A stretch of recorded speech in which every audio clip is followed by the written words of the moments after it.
कि हमारे पास्टर प्रशांत को ये बुके देके उनको हम स्वागत करते हैं हमारे गेट में। आइए एक जोरदार ताली देते हैं, एक जोरदार ताली देंगे।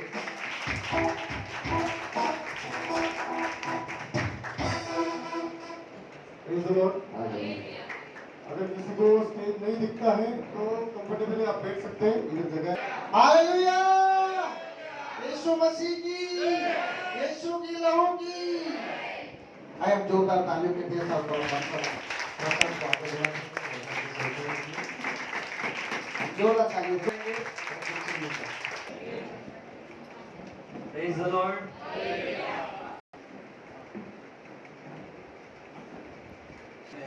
दिल से परमेश्वर का धन्यवाद देना चाहूँगा। उस समय में मैं सोचा भी नहीं था कि ऐसे एक सुंदर भवन, हॉल में सुंदर लोगों से मिलकर के सामने के खड़े होना मेरे लिए बहुत बड़ा गौरव की बात है।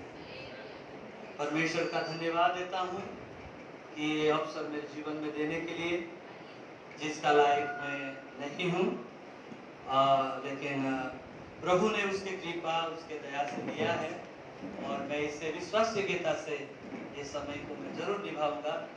और दूसरे में सेकेंड ऑफ ऑल मैं पास्टर्स लोगों को धन्यवाद देना चाहूँगा कि उनके जगह वो लोग छोड़ के मुझे दिए कि मैं यहाँ खड़ा रहूँ और उनके काम को मैं करूँ।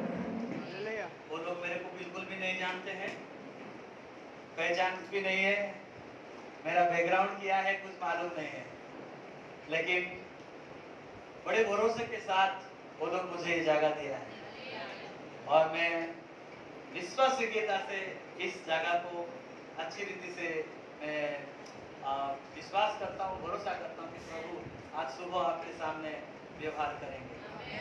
हालांकि मैं इतना ज़्यादा प्रभु के वचन नहीं जानता हूँ, या आप में से कई लोग मुझसे भी बहुत अनुभवी और जानते होंगे। पास्टर जी 28 साल से प्रभु के सेवा में है ना, वो कई गुना मुझसे मतलब अनुभवी है और फिर भी प्रभु ने ये वक्त मेरे जीवन में दिया है कि मैं आप सबके सामने प्रभु के वचन को ला पाऊँ। और मैं विश्वास करता हूँ और आशा करता हूँ। कल मैं प्रभु के साथ बैठा था और पिछले हफ्ता में जरा बिजी था, राजस्थान में था, उदयपुर में, और वहाँ पे प्रभु बहुत ऐसे इस्तेमाल किया जब मैंने आया। और क्या प्रचार करूँ आज सुबह के समय में। सब लोग तो बाइबल दिन रात पढ़ते हैं, दिन रात सुनते हैं, अलग अलग प्रचारक से सुनते हैं। अब मैं क्या सिखाऊं, क्या बताऊं। तो मैं प्रभु से विनती करा कि प्रभु कुछ मुझे बता, कुछ मुझे सिखा। और प्रभु ने जो भी वचन दिया है आज मैं आपके सामने प्रकाशित करना चाहूँगा। और सबसे पहले तो आप सभी को भी धन्यवाद देना चाहूँगा कि आप इतने बारिश में, मौसम खराब है, फिर भी बहुत सारे बुजुर्ग लोग, सीनियर सिटीजन्स भी आए हैं। प्रभु का धन्यवाद। हालेलुया। आज मैं एक ऐसे बुजुर्ग के बारे में बताऊंगा और ऐसे स्थिति में वो था, लेकिन परमेश्वर के दिन को उन्होंने भूला नहीं। हालेलुया। तो परमेश्वर हम सबको आशीष दे। फिर से एक बार पास्टर्स को, इस कलीसिया के, सेवकाई के सारे अगुवाओं को धन्यवाद दूंगा इस अवसर के लिए। और आइए हम सब लोग प्रभु के वचन में जाएंगे। मेरा नाम प्रशांत है और मैं बोरीवली में मेरे कलीसिया है। एक कलीसिया मीरा रोड में है, नालासोपारा में है। नालासोपारा में 2 ब्रांच है, ईस्ट वेस्ट में, और बोरीवली वेस्ट में आईसी कॉलोनी में कलीसिया है और मीरा रोड में है। और जो मैं सीनियर पास्टर हूँ प्रभु की दया से, और सेवा करते हैं। और इतना बड़ा भी सेवक नहीं, एक छोटा सा सेवक हूँ। और मैं उड़ीसा का हूँ और उड़ीसा में एक छोटा सा गांव है, चारों ओर जंगल है और बहुत रिमोट विलेज का हूँ, रिमोट जंगली आदमी, ठीक है। लेकिन प्रभु का धन्यवाद हो, आज आप लोगों के बीच में इतने बड़े शहर में मुझे लाया है और कुछ नया चीज जरूर मैं सिखाऊंगा। हालेलुया। क्योंकि नया चीज मैंने सीखा है, मुझे कल ही मुझे पाया है। जो चीज मैं सिखाने वाला हूँ आपको कोई इंटरनेट या चंद्रपृष्ठ या भूमंडल में नहीं मिलेगा। ओके, लेकिन प्रभु का धन्यवाद, वो जो चीज प्रभु ने मुझे दी है, बड़े मेहनत के साथ, बड़े प्रार्थना के साथ, और कई कई बार तो मैंने जब इस बात वचन को पढ़ रहा था, रोना आ रहा था, क्योंकि मैं अपने आप को परीक्षा परख रहा था। और ये सारी चीजें मुझे प्रभु दिया है, आज मैं आपके सामने बांटना चाहूंगा। अजीजों, प्लीज, आप जानते हैं ना, वचन का समय बहुत बहुमूल्य है। कलीसिया में या संगति में जब आते हैं, वचन का समय सबसे बहुमूल्य है। क्यों? क्यों? क्योंकि परमेश्वर हमसे बातें करता है। ओके, आराधना सिर्फ ढोलक बजाया, गीत गाया, नाचा कूदा, ताली बजाया, वही नहीं, सुनना भी एक आराधना है। वचन प्रचार करना भी एक आराधना है। प्रार्थना, बाइबल पढ़ना, सुसमाचार प्रचार करना, एक अच्छा जीवन अकेले में, उस कंपनी में या ऑफिस में ईमानदार जीवन जीना भी आराधना है। हालेलुया। तो आओ हम वचन को सुनने के जरिए आराधना करेंगे आज। हालेलुया। वचन को प्रचार करने के जरिए आराधना करेंगे आज। हालेलुया। जोर से बोले हालेलुया। आमीन। प्रकाशित वाक्य उसका 1 अध्याय, प्रकाशित वाक्य उसका 1 अध्याय 1 से लेकर हम 10 आयत तक पढ़ेंगे। मैं अनुरोध करूंगा कलीसिया के किसी भाई या बहन मेरे लिए स्पष्ट रीति से पढ़ेंगे तो मुझे बहुत मदद मिलेगी, है ना। प्रकाशित वाक्य उसका 1 अध्याय 1 से लेकर 10 आयत तक, कोई जोर से हैं। प्रकाशित वाक्य 1 अध्याय 1 वचन। यीशु मसीह का प्रकाशित वाक्य जो उसे परमेश्वर ने इसलिए दिया कि अपने दासों को वे बातें जिनका शीघ्र होना अवश्य है दिखाए, और उसने अपने स्वर्गदूत को भेजकर उसके द्वारा अपने दास यूहन्ना को बताया, जिसने परमेश्वर के वचन और यीशु मसीह की गवाही अर्थात जो कुछ उसने देखा था उसकी गवाही दी। धन्य है वह जो इस भविष्यवाणी के वचन को पढ़ता है और वे जो सुनते हैं और इसमें लिखी हुई बातों को मानते हैं, क्योंकि समय निकट है। यूहन्ना की ओर से आसिया की 7 कलीसियाओं के नाम, उसकी ओर से जो है और जो था और जो आने वाला है, और उन 7 आत्माओं की ओर से जो उसके सिंहासन के सामने है, और यीशु मसीह की ओर से जो विश्वास योग्य साक्षी और मरे हुओं में से जी उठाने वाले में पहलौठा और पृथ्वी के राजाओं का हाकिम है, तुम्हें अनुग्रह और शांति मिलती रहे। वह हमसे प्रेम रखता है और उसने अपने लहू के द्वारा हमें पापों से छुड़ाया है और हमें एक राज्य और अपने पिता परमेश्वर के लिए याजक भी बना दिया। उसी की महिमा और पराक्रम युगानुग रहे। आमीन। देखो, वह बादलों के साथ आने वाला है और हर एक आंख उसे देखेगी, वरन जिन्होंने उसे बेधा था वे भी उसे देखेंगे, और पृथ्वी के सारे कुल उसके कारण छाती पीटेंगे। हाँ, आमीन। प्रभु परमेश्वर जो है और जो था और जो आने वाला है, जो सर्वशक्तिमान है, यह कहता है, मैं ही अल्फा और ओमेगा हूँ। मैं यूहन्ना जो तुम्हारा भाई और यीशु के क्लेश और राज्य और धीरज में तुम्हारा सहभागी हूँ, परमेश्वर के वचन और यीशु की गवाही के कारण पतमुस नामक टापू में था। मैं प्रभु के दिन आत्मा में आ गया और अपने पीछे तुरही का सा बड़ा शब्द यह कहते सुना, जो कुछ तू देखता है उसे पुस्तक में लिखकर 7 कलीसियाओं के पास भेज दे, अर्थात इफिसुस और स्मुर्ना और पिरगमुन और युआतिरा और सरदिस और फिलाडेल्फिया और लौदीकिया को। आमीन। बड़े स्पष्ट रीति से बहन पढ़ाई किया। प्रभु आपको आशीष दे। और this morning she brought a very beautiful T for me. Thank you so much. And Sagar appreciate your kind mediating for this opportunity, है ना। प्रभु आपको आशीष दे।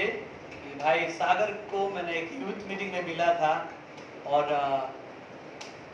मेरे सेवकाई में मैं बहुत सारे जवानों के स्वभाव में ऐसे छोटा मोटा नहीं, मोटा मोटा बोलो तो जहां 8,000, 5,000, 4,000, 3,000, 1,000, मतलब बड़े से बड़े जवानों के सभा में मैं गया हूं, लेकिन ऐसा एक जवान को नहीं देखा कि जो कुछ भी मैं प्रचार करता हूं वो तात्कालिक जैसे मैं प्रचार करता हूं वैसा वो लिखे और मीटिंग खत्म होते वक्त मुझे भेजे। ये लाइफ में पहली बार मेरे सत्काय में हुआ है। पिछली बार मैं एक इधर अंबरनाथ में आया था, भाई सागर जो जितना पॉइंट्स, जितना जो कुछ भी मैंने बातें कर रहा था वो इमीडिएटली उसको एक टाइप करके पीडीएफ फाइल बोल के इमीडिएट में ट्रेन में दादर भी नहीं पहुंचा था, हाँ कल्याण जस्ट क्रॉस किया था या थाना पहुंचा था, वो इमीडिएटली मुझे जितने भी मैं प्रचार किया था सब भेज दिया। It's really wonderful. इसको कहते हैं क्या है, वचन, वर्ड लवर है ना, वचन को प्यार करने वाला। रियली प्रभु का धन्यवाद हो। आपके कलीसिया में जवान जो है बहुत इंटेलिजेंट है, मैं विश्वास करता हूँ आज भी लिखेंगे वो लोग। कितना चीज लेके जाना है कलीसिया में जोशुआ? 3B है, 1 you left, कितना? यस, कोई तो बोला हाँ बाबू कितना? 4 पीस। क्या क्या है? बाइबल, बुक बोलो तो नोटबुक, और बॉल पेन बोलो तो बाइरो, हाँ मन भी इधर रहना चाहिए, उधर उधर घूमता रहेगा तो कोई फायदा नहीं, ठीक है? तो 4B को लेके हम संगति में जाना है। बाइबल पहला B, बाइरो दूसरा B, इधर है मैं बताऊंगा आज, इसके लिए मैं ये फिर से याद दिला रहा हूँ। एनीवे, तो कभी भी हम प्रभु के घर में जाते हैं ये सारे 4 चीज को लेके जाना, और जो लेके जाते हैं सचमुच में वो लोग सचमुच में एक सच्चा आराधक, प्रभु से प्यार करते, उससे वचन से प्यार करते, संगति से प्यार करते, आत्मिक जीवन को प्यार करने वाले, प्रभु को प्यार करने वाले वो करते हैं। हालेलुया। और जो टाइम पास करने वाले और क्या बोलते हैं नाम के लिए जाके आने के लिए बस ऐसे जाते हैं ऐसे आ जाते हैं, नो नो नो नो। आज मैं बताऊंगा कि आत्मिक लोग क्या करते हैं। हालेलुया। जब मैं प्रकाशित वाक्य उसका 1 अध्याय कल सुबह से मैं जब अध्ययन कर रहा था, क्योंकि उससे पहले मेरे पास वक्त नहीं थी, और जब मैं इसके पीछे पड़ गया था, पूरा अध्याय के पीछे पड़ गया था, तो मुझे कोई शीर्षक नहीं मिल रहा था। हालांकि मेरे आंखों में आंसू जा रहा था, क्योंकि वचन बड़े रकम से मुझसे बातें की, और ऐसे करते करते मैं ढूंढता हूँ प्रभु मुझे एक शीर्षक दो क्या दूं, ऐसे सोच रहा था। तो मेरे मन में एक यूनानी शब्द आया, और वो है आज के बाइबल पठन के विषय। वो यूनानी शब्द ये है कि मागालियोस क्रिस्टोस। आज का जो विषय है प्रकाशित वाक्य 1 अध्याय का जो विषय है वो है मागालियोस क्रिस्टोस। मागालियोस क्रिस्टोस एक्चुअली एक 2 शब्द में गठित है। पहला शब्द मैक और दूसरा शब्द आरियोस। मैक का मतलब एक अंग्रेजी भाषा में मैग्निफिसेंट, मतलब बड़ा एक आश्चर्यजनक या महाप्रतापी या विशाल या शानदार बोलते हैं। ओके, और उसके बाद हम देखते हैं आलियोस। आलियोस का मतलब है अति अद्भुत, मतलब जिसका व्याकरण कोई कर नहीं सकता, उसको स्पष्ट रीति से बता नहीं सकता, इतना विशाल है। उसके सामर्थ्य का कोई सीमा या समय, कोई सीमा नहीं। उसको कहते हैं मागालियोस। क्रिस्टोस मतलब यीशु मसीह। ओके, तो कुल मिला के अति अद्भुत और विशाल मसीह, जिसके महानता को कोई समझा नहीं सकते, उसको कहते हैं मागालियोस क्रिस्टोस। आप जानते होंगे, आप जानते हैं मैग्निफिसेंट ग्लास? जो मैग्निफिसेंट ग्लास मतलब छोटा चीज बड़ा दिखाई देता है ना? वो ये शब्द से आया हुआ है, मागालियोस से आया है, मैग्निफिसेंट। ओके, छोटा सा चीज बड़ा दिखाई देता है। मैं बताऊंगा कि ये छोटा सा चीज क्या था और कैसा अब दिखाई दे रहा है। यीशु मसीह जब पहली बार इस दुनिया में आए तो उसको वो छोटा सा आया, कोई पहचान नहीं पाए उसको। सब लोग तिरस्कार किया, सब लोग तुच्छ जाना, सब लोग घृणा किया, सब लोगों ने भगाया उसको, घर भी नहीं दिया उसको। गाय भेड़ सब कुछ बुलाया, आ जाओ हमारे घर में रहो। है बहुत छोटा सा होके आए और उसको कोई पहचान नहीं पाए। लेकिन प्रकाशित वाक्य में जिस तरह से आ रहा है, लोग सोचे भी नहीं थे कि इस रीति से उसका प्रकाशन होगा, इस रीति से वो प्रकाशित होंगे इस दुनिया में।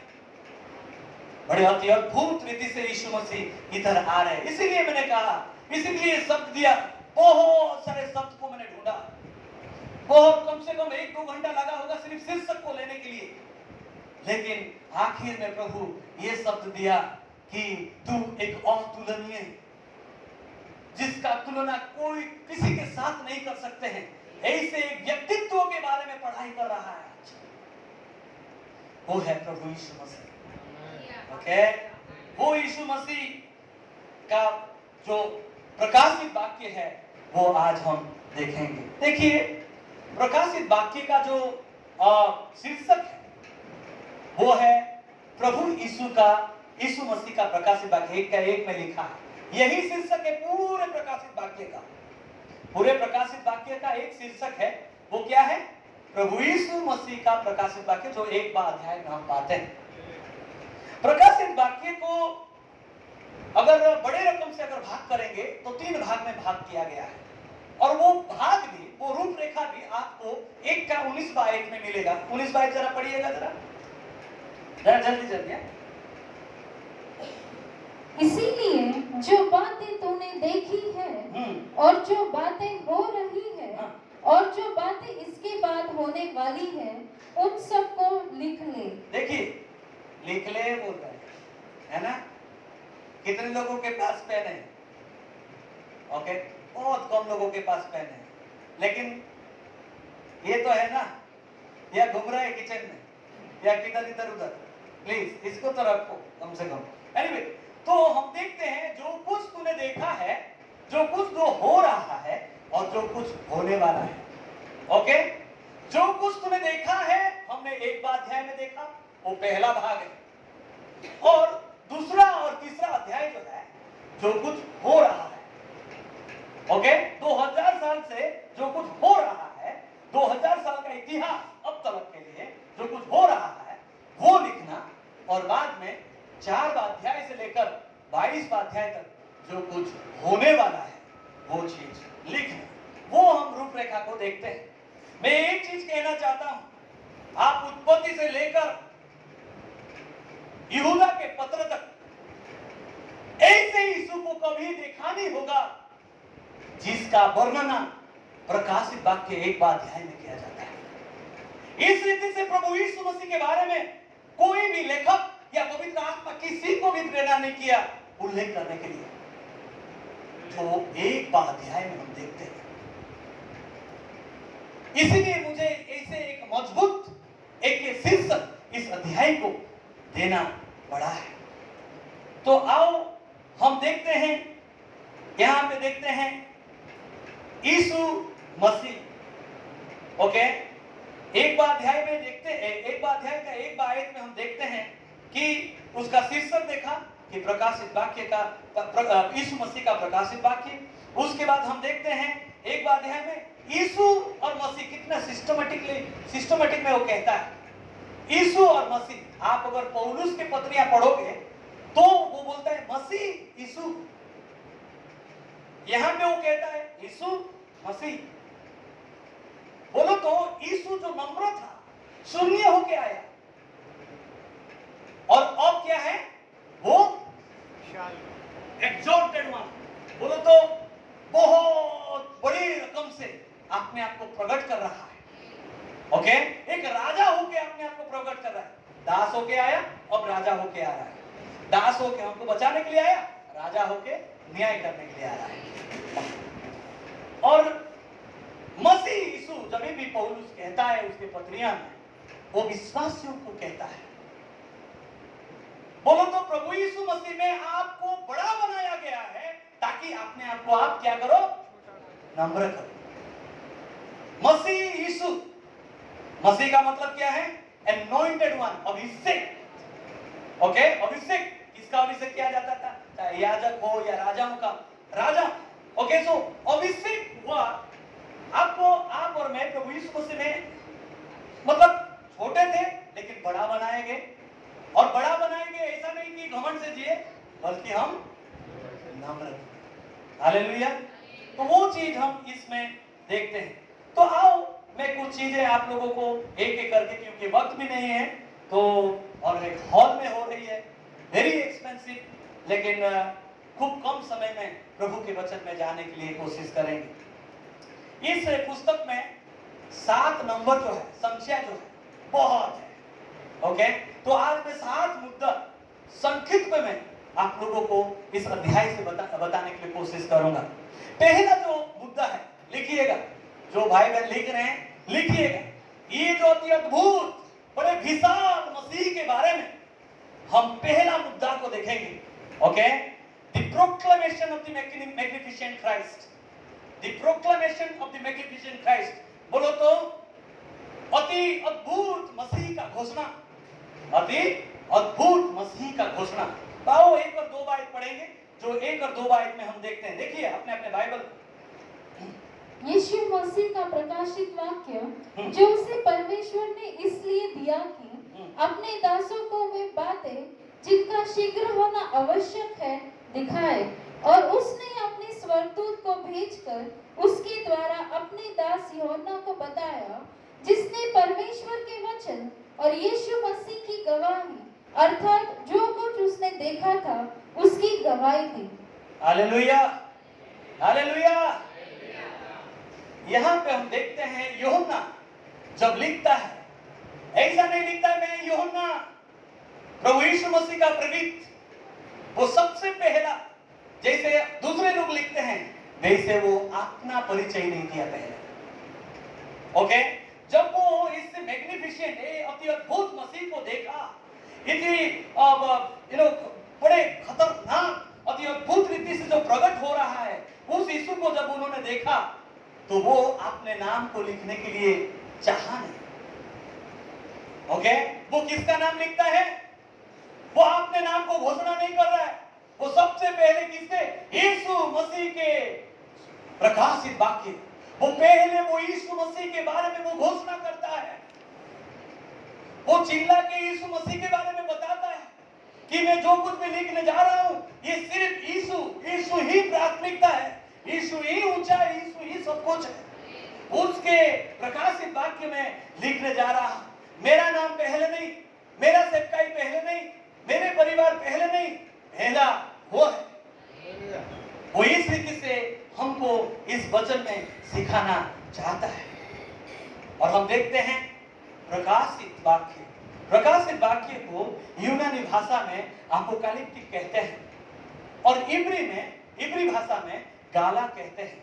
और ये दोनों एक ही अर्थ को बताते हैं कि जो ढांका गया चीज अब खोल दिया गया है। ओके, जो चीज ढाका गया था वो चीज खोल दिया गया है। कहने का मतलब ये है कि हम एक पापी इंसान होने के नाते परमेश्वर के बारे में सब कुछ नहीं जान सकते, इसलिए परमेश्वर ही खुद अपने बारे में जो चीज हमारे लिए अनजान था वो चीज को खोल दिया है। उसको कहते हैं प्रकाशित वाक्य। ओके, उसको कहते हैं प्रकाशित वाक्य। देखिए प्रभु का जो रेवलेशन शब्द है, प्रकाशित वाक्य जो है वो 2 प्रकार का है। ओके, कितने प्रकार के हैं? 2 प्रकार के हैं। एक जनरल बोलते हैं, एक स्पेशल बोलते हैं। एक साधारण है, एक खास है। साधारण जो है वो है ये क्रिएशन एंड कॉन्शियस। हर एक इंसान का विवेक कहता है, जो कहता है ना परमेश्वर नहीं है, बोलता है ना, वो भी जानता है, उसके विवेक कहता है कि वहां पे परमेश्वर है। और ये सृष्टि भी उसकी कविता है, कहते हैं कि परमेश्वर है। ओके, वचन में भी लिखा है। और दूसरा जो रेवलेशन, जो खास रेवलेशन है, वो है उसके वचन। ओके, 3 जगह में सुसमाचार परमेश्वर ने दिया है। ऐसा मत सोचो कि सुसमाचार सिर्फ बाइबल में लिखा है, नहीं। अभी जो व्यक्ति वचन सुना नहीं है, बाइबल को नहीं जाना है, कभी जानता नहीं है, वो कहाँ जाएगा? वो तो डायरेक्ट नरक में जाएगा ना, क्योंकि यीशु मसीह को अगर कुछ नहीं, कोई जा भी नहीं सकते उधर, उसके बारे में उसको कोई सुनाया नहीं, बाइबल पहुंचा नहीं, कलीसिया क्या है, यीशु क्या है, कैसा, कुछ जानता नहीं, वो कैसे जाएगा मरने के बाद? नहीं जा सकता। लेकिन उनके लिए ये सृष्टि सुसमाचार है, विवेक सुसमाचार है। उनको ढूंढना चाहिए, वो ढूंढते नहीं है, इसलिए नरक में जा रहे हैं। बातों समझ रहे हो? हालांकि सुसमाचार प्रभु आपने प्रकाशित वाक्य, ये जो है प्रकाशित वाक्य है, ये किताब जो है प्रकाशित वाक्य, परमेश्वर का प्रकाशित वाक्य है, जो आपने बारे में वो यहाँ पे लिखा है। ठीक है, तो हम देखें कि 2 प्रकार का प्रकाशित वाक्य है। और ये प्रकाशित वाक्य, जो खास प्रकाशित वाक्य परमेश्वर कैसे दिए? दर्शनों के जरिए, सपने के जरिए, चमत्कारों के जरिए, और लिखा हुआ प्रभु के वचन के जरिए वो अपने खास प्रकाशन को वो देता है। ओके, प्रकाशित वाक्य का अर्थ को हमने देखा कि जो चीज हमारे लिए अनजान था, वो चीज परमेश्वर ने हमको खोल दिया, उसको कहते हैं प्रकाशित वाक्य। ये प्रकाशित वाक्य कैसे आया? परमेश्वर की ओर से आया है, ये कोई इंसान की ओर से नहीं। वचन में लिखा है, ध्यान दीजिए, एक बात में हम देखते हैं, परमेश्वर ने किसको दिया? डायरेक्ट कोई इंसान को नहीं दिया, जैसा भविष्यद्वक्ताओं को दे रहा था ना। किसको दिया? वो दूत को दिया, और दूत ने यूहन्ना को दिया, और यूहन्ना ने आपको और मुझे दिया। ओके, तो ये एक ऐसे खास मतलब प्रकाशित वाक्य है कि हर एक वचन परमेश्वर ने मनुष्य को दिया, आदम से लेकर आप देखो सब लोगों को दिया। लेकिन ये प्रकाशित वाक्य जो है वो एक दूत को दिया, और दूत ने आके किसको बताता है? यूहन्ना को बताता है। ओके, और यूहन्ना कलीसिया को लिखते हैं ये सारे चीजें। तो ये वो बहुत ही खास वचन है। यूहन्ना का मतलब है इब्री भाषा में और यूनानी भाषा में यहोवा इज ग्रेशियस, यहोवा परमेश्वर अनुग्रहकारी, उसका मतलब। ओके, और ये चीज कोई काल्पनिक नहीं है, ये कोई कहानी नहीं है। आप सोचते होंगे ये कोई कहानी या कथा या कोई चिंतन, कि कोई किसी का मनोविज्ञान जो सोचा विचार किया और बताया। नहीं, ये देखा गया है, जो चीज उन्होंने देखा, आपने, this is an I witness, ये आई विटनेस है। उन्होंने ये सारी चीजें जो लिखा हुआ है वो देखा, एक एक करके देखा, और उन्होंने लिखा है। ये हकीकत है, it's not a fable, it's a fact, it's not a story, it's a reality. ये कोई कहानी नहीं है, ये हकीकत है, ये भावनात्मक नहीं है, ये हकीकत है, ये सच्चाई है। और ये सच्चाई को जानना बहुत बहुत जरूरी है। यहां पे हम देखते हैं कि वो यीशु मसीह का क्या कर रहा है? घोषणा कर रहा है। यीशु मसीह का प्रकाशित वाक्य को घोषणा कर रहा है। आपसे ज्यादा कौन बाहर के लोग जान सकते हैं यीशु के बारे में? आपका यीशु कैसा है, आपके लिए क्या किया और वो कैसे आ रहा है, सिर्फ आपको मालूम है, इस दुनिया के लोगों को मालूम नहीं है। कई लोग सोचते हैं ये जो सुसमाचार प्रचार करने का काम सिर्फ पास्टर्स लोगों का है। अगर ऐसा है तो आपके जैसे सांसारिक मसीह इस दुनिया में कोई नहीं है। ये बाइबल सब लोगों के लिए दिया गया है। जितने भी लोग यीशु पे विश्वास करते हैं, जितने भी लोग उसके लहू से खरीदे गए हैं, ये सब लोग उसके दास दासियां हैं। और ये अनिवार्य है, ये जरूरी है कि वे सुसमाचार प्रचार करें। आप, मैं, सब लोग प्रभु में समान हैं और हम सब लोग एक एक सुसमाचार प्रचारक हैं। यहाँ पे हम देखते हैं कि यूहन्ना यीशु के बारे में घोषणा कर रहा है। आप कैसे घोषणा कर रहे हैं?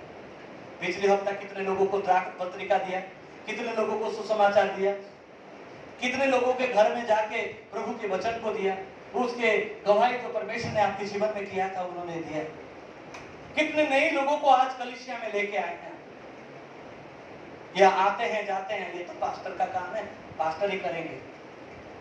मेरे प्रियो, अगर ऐसा है तो ये एक सांसारिक सोच है, ये एक फिजिकल कार्नल थॉट्स, ये कोई आत्मिक विचारधारा वचन के अनुसार नहीं है।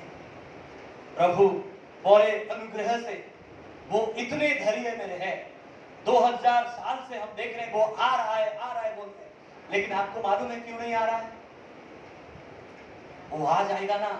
आपका बुआ, आपका बुआ, आपका काकी, आपका काका, आपके भाई, आपके बहन, आपका पिता, आपका माता, आपके पड़ोसी, आपके दोस्त, आपके क्लासमेट, आपके कॉलेज जो कंपनी में काम करते हैं, जो यीशु को नहीं जानते हैं, सबके सब लोग नरक में जाएंगे। इसलिए बड़े धैर्य से वो आपको अवसर दे रहा है कि आप जाए और सुसमाचार को प्रचार। यूहन्ना अपने बारे में बड़ाई नहीं कर रहा है। एक बाइक में लिख सकता था, मैं यूहन्ना, मैं प्रकाशित वाक्य को लिख रहा हूं। कोई नहीं लिख पाया, दानियल भी बता नहीं पाया, दानियल को प्रभु नहीं बताया, लेकिन मेरे को बताया। इतना बड़ा भविष्यवक्ता को बता नहीं पाया, मेरे को 70 सप्ताह के बारे में बताया। वो अपना नाम को लिख सकता था पहले, लेकिन नहीं, वो प्रभु यीशु मसीह के प्रकाश से उसके नाम को लिखता है, सबसे पहले घोषणा करता है। हमारे देश में मेरे प्रिय भाई और बहन 10% लोग यीशु को जानते हैं। वो भी जानते हैं, बराबर जानते हैं या नहीं जानते मालूम नहीं है। अनुमानिक रीति से हम कहते हैं, क्योंकि हम जब बड़े बड़े क्रूसेड में जाते हैं, जहां पे 10,000 लोग आते थे, वहां पे 2,000 लोग आते हैं आज। जहां पे 100 लोग आते थे, वहां पे 20 लोग आते हैं आज। लेकिन फिर भी अनुमानिक रीति से हम देखते हैं 10% लोग यीशु को जानते हैं और 40% लोग सुसमाचार सुना है और 60% लोग अब तक सुसमाचार सुना है। क्यों? क्यों? आपका मिस्टेक और मेरा मिस्टेक है।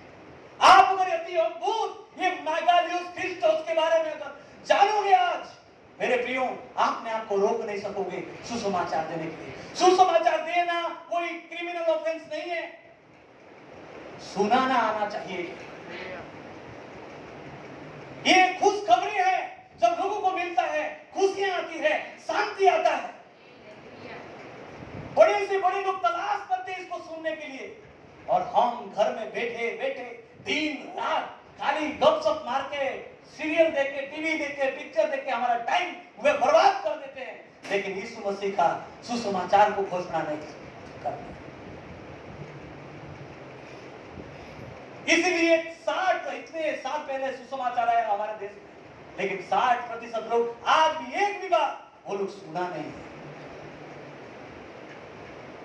एक सेकंड में कितने लोग मरते हैं? मैंने कितने पिछले बार बोला था यूथ कॉन्फ्रेंस में,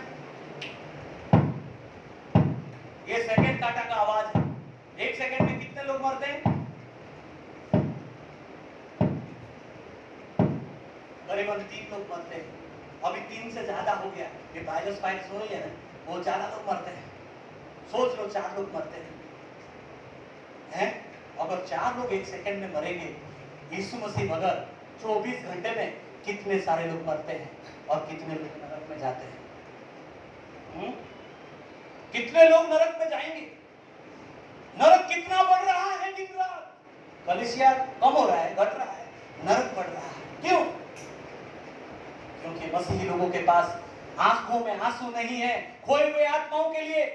मसीही लोग सिर्फ इस जागतिक चीज कैसे हासिल करे, पदवी कैसे पाए, कैसे मेरे को सोशल मीडिया में बहुत सारे लोग पहचाने जाने, खाली लोग अपने नाम को बढ़ाने के लिए कई बार इस तरह का जीवन को बिताते हैं। इसलिए आज भी हमारे देश आज भी सुसमाचार बगैर नरक में जा रहा है। हमारे देश में बहुत सारे मिशनरी लोग आए और प्रार्थना किया और बहुत सारे मिशंस को उन लोग स्थापना किया। अब सुना होगा जॉन हाइड बोल के, जॉन हाइड आया, प्रार्थना किया, Lord give me a soul today और टेक माय सोल ऑफ।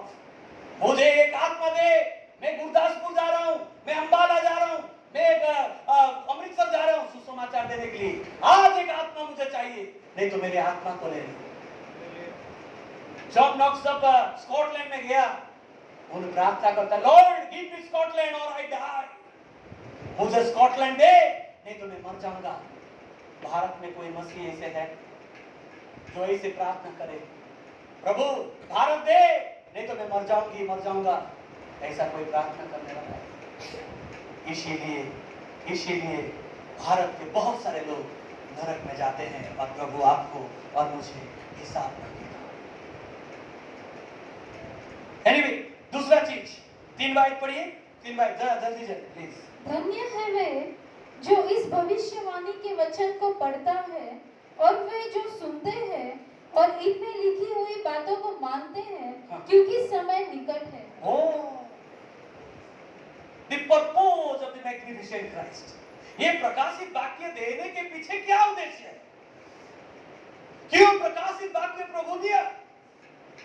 जो किताब बंद था, दानियल के पुस्तक को कुंजी लगाने के लिए बोला, मुद्रांकित लगाने के लिए बोला, और प्रकाशित वाक्य उसका कुंजी है कि खोले और देखे कि भाई क्या है। और प्रभु प्रकाशित कर रहा है यूहन्ना को किस उद्देश्य के? यस, एक ही उद्देश्य जो 3 बाइट में हम देखते हैं, धन्य। हालेलुया। आपको और मुझे धन्य बनाने के लिए, इस संसार के लोगों को धन्य बनाने के लिए यह प्रकाशित वाक्य परमेश्वर ने दिया है। धन्य को यूनानी शब्द में कहते हैं माकारियोस। ये एक ही शब्द इस्तेमाल किया गया है पुराना नियम में, नया नियम में। जो यीशु मसीह भी जो पहला खुलेआम में पहला प्रचार किया, मत्ती 5 और 6 और 7, एक ही संदेश दिया, लेकिन 3 विषय और एक संदेश में, एक विषय में 52 सिद्धांत हम देखते हैं एक अध्याय में। मत्ती 5वां अध्याय में मसीह लोगों का स्वभाव, बोलो तो, Bible speaks about the character not the comforts. याद रखिए बात, यार मानना पड़ेगा ये चीज को, क्योंकि ये हकीकत है। बाइबल हमारे स्वभाव के बारे में बताता है, हमारा खुशियों के बारे में नहीं। हमारा स्वभाव कैसे होना चाहिए, कैरेक्टर नॉट द कंफर्ट्स। और हम देखते हैं तो धन्य जो शब्द है, जो 5वां अध्याय में स्वभाव देखते हैं, 6वां अध्याय में मसीह लोगों का काम को देखते हैं। काम कैसा है? धार्मिक काम, प्रार्थना करना, दान देना, उपवास करना, कैसा, क्षमा कर, बहुत सारी चीजें वहां पे लिखा होगा 6वां अध्याय में, आप देख सकते हैं। और उसके बाद 7वां अध्याय में हम देखते हैं मसीही लोगों का न्याय। Okay, the characters, works and the judgement, ये 3 चीज पहला भाषण में प्रभु यीशु मसीह ने प्रचार किया था। खुलेआम जब प्रचार कर रहा था, प्रभु ने प्रचार किया था। वो है उद्देश्य, क्या है कि आपको और मुझे क्या बनाए? धन्य बनाए। धन्य, आप और मैं धन्य बने। ये धन्य शब्द का मतलब है माकारियोस। मतलब ये है कि enjoying the bliss of heaven in this terrible world. मतलब इस संकटमय दुनिया में स्वर्ग के खुशियों या आनंद को महसूस करना, अनुभव करना, उसको कहते हैं धन्य। ओके, इसीलिए प्रभु प्रकाशित वाक्य को दिया ताकि आप और मैं संकट के, क्लेश के समय में, बीमारियों के समय में, अति बिगड़ा हुआ प्रतिकूल परिस्थिति में हम क्या हो जाए? धन्य बने। मतलब स्वर्गीय शांति और आनंद, खुशियों को हम इस संसार में क्या करें? अनुभव करें, उसको कहते हैं धन्य। अच्छा, कौन धन्य होता है भाई? यहाँ पे 3 चीज लिखा गया है। ओके, यहाँ पे कितने चीज लिखा गया है? 3 चीज। क्या क्या है वो? जो इस वचन को पढ़ता है, और जो इस वचन को सुनता है और जो ये वचन को मानता है, ये तीन चीज जो करता है वो धन्य है। ओके, सुनने वाला धन्य नहीं है, मानने वाला धन्य नहीं है, या पढ़ने वाला धन्य नहीं है। ये तीनों चीज जो करता है, एक भी नहीं छोड़ता है, वो धन्य है। हालेलुया। ये जो पढ़ने का शब्द जो लिखा गया है, ये बहुत ही स्ट्रॉन्ग शब्द है। He that readeth, मतलब जो पढ़ता है, ओके, उसको हम देखते हैं एक यूनानी भाषा है आनागिनुस्को। आनागिनुस्का का मतलब है वो ऐसे, आना का मतलब मीट्स, मतलब सबके सामने, जैसे मैं आप प्रचार कर रहा हूं, मैं जैसे बहन पढ़ रही है, ओके, वो यहाँ पर वहां पढ़ रही है, हम सब लोग यहाँ सुन रहे हैं, उसका मतलब है, ये जो पढ़ने का जो मतलब है, आनागिनुस्को का मतलब है कि तुम पढ़ रहे हैं, दूसरे सुन रहे हैं। Okay, hallelujah. और दूसरे शब्द में अगर मैं उसको कहूं तो उसका मतलब है सिर्फ पढ़ना, बोलो तो व्यक्तिगत रीति से पढ़ना वो नहीं, बल्कि दूसरों को पढ़ के सुनाना, दूसरों को प्रचार करना। घर पे व्यक्तिगत रीति से हो या पारिवारिक रीति से हो, हमें पढ़ के लोगों को सुनाना, उसका मतलब है आनागिनुस्को उसका। और जो सुनता है और जो क्या करता है, मानता है। ओके, ये जो है प्रेजेंट पार्टिसिपल्स है। अगर यूनानी भाषा में अगर देखोगे, ये वर्तमान काल में चलने वाली चीज है। ये एक दिन किया और छोड़ दिया, दूसरा दिन कर दिया और छोड़ दिया, रविवार के दिन कर दिया और सोमवार को छोड़ दिया, ऐसा नहीं है। ये लगातार लागूकरण करने वाली चीज है। ओके, पढ़ना, सुनना, मानना जो है वो लगातार कंटिन्यूइंग, ओके, लगातार करने वाली चीज है। और इस उद्देश्य के लिए प्रभु ये वचन दिया, प्रभु यीशु मसीह हमको क्यों ये वचन दिया, उसको मालूम है ये वचन क्या चीज है। ये वचन में लिखा गया है कि ये वचन जो है ऐना के समान है कि नहीं, लिखा है कि नहीं है, ऐना के समान है। जो याकूब के पत्र में हम देखते हैं, it has a revealing power, उसका एक प्रकाशित करने का सामर्थ्य है इस वचन में। जो अपना चेहरा देख, और हम ऐना में देखते तो कैसे अपना सारे चीज प्रकाशित हो जाता है ना। अपने आत्मिक जीवन हम देख सकते प्रभु के वचन में। यस, प्रभु का वचन एक बीज के समान है जिसमें नया जीवन, बढ़ोतरी और फल आता है, वो हम देखते प्रभु के वचन में। इसीलिए उस अति अद्भुत मसीह कहता है कि इसको पढ़ो, सुनो, मानो।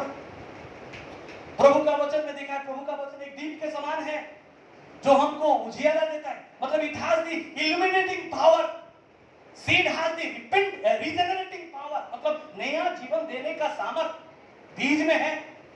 और स्पष्टता से रोशनी देने का सामर्थ प्रभु के वचन में है। प्रभु का वचन एक तलवार के समान है। कन्विक्टिंग पावर इट हैज, बोलो तो एक पापी को वो पश्चाताप कराने के लिए इसके पास सामर्थ है। प्रभु का वचन एक हाथोड़ा के समान है, डिस्ट्रक्टिव पावर, आपके सारे कोठर हृदय, घमंड हृदय को वो तोड़ता है और वो नरम करता है, वो नम्र करता है। इसके पास ये सामर्थ है। प्रभु का वचन एक पेड़ के समान है, इट हैज फ्लोरिशिंग पावर, पेड़ को लगाया तो पेड़ बढ़ता है, बढ़ाने का सामर्थ प्रभु के वचन में है। परमेश्वर का वचन पानी के समान है, पानी में क्या करते हैं, हम धोते हैं, ये हमारे सारे आत्मिक जीवन के सारे चीजों को वो धोता है। Hallelujah, it has a cleansing power. और प्रभु का वचन दूध है, प्रभु के वचन मांस है और रोटी है और मद भी है, वचन में लिखा है, ये सारी चीजें वचन में लिखा है। It has nourishing, sustaining and satisfying power. इसके पास हमको ताकत देने का, हमको बचाने का और संतुष्टि करने का ताकत प्रभु के वचन में है। प्रभु का वचन एक आइस के समान भी है, वचन में लिखा है, बर्फ के समान है। आप अगर यशाया या अय्यूब की पुस्तक में जाओगे तो क्या है, प्रभु का वचन एक बर्फ के समान है। बर्फ क्या करता है, अभी आप बताओ, है ठंडा रखता है, हैं? मच्छी खरीदते हैं, फ्रिज में डालते हैं, महीना महीना डालते हैं, महीना मत डालो, एक हफ्ते में खत्म हो। ओके, हैं? Yes, preserving power. प्रभु के वचन में क्या है, सुरक्षित करके बड़े ताजा ताजा रखने का सामर्थ्य है मेरे प्रियो। इसीलिए उस अति अद्भुत मसीह आपको और मुझे कहते हैं कि ये वचन को सुनो, मानो, पढ़ो, ये वचन को मत छोड़ो, ताकि आप एक ब्लेस्ड मतलब धन्य व्यक्ति बन पाओ। ओके, आइए हम तीसरे मुद्दे में जाएंगे। पढ़िए सिस्टर, 4 से 6 तक पढ़िए जरा जल्दी। यूहन्ना की ओर से आसिया की 7 कलीसियाओं के नाम, उसकी ओर से जो है और जो था और जो आने वाला है, और उन 7 आत्माओं की ओर से जो उसके सिंहासन के सामने है। हालेलुया। देखो यहाँ पे देखते थे praises of the magnificent Christ. पहला चीज क्या देखा, जल्दी जल्दी, पहला चीज क्या देखा, अति अद्भुत मसीह का घोषणा। दूसरा,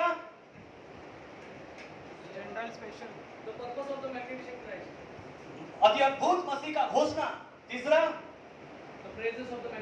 और अति अद्भुत मसीह का क्या है, प्रशंसा। हालेलुया। तो प्रशंसा क्या क्या है हम देखेंगे, लेकिन उससे पहले 4 बार जरा पढ़िए, 4 बार जरा जल्दी जल्दी। यूहन्ना की ओर से आसिया की 7 कलीसियाओं के नाम, उसकी ओर से जो है और जो था और जो आने वाला है, और उन 7 आत्माओं की ओर से। उन 7 आत्माएं, ये 7 आत्माएं क्या है, परमेश्वर के पास 7 आत्माएं हैं? परमेश्वर के पास कितना आत्माएं हैं? सिर्फ एक आत्मा है ना, वो है पवित्र आत्मा।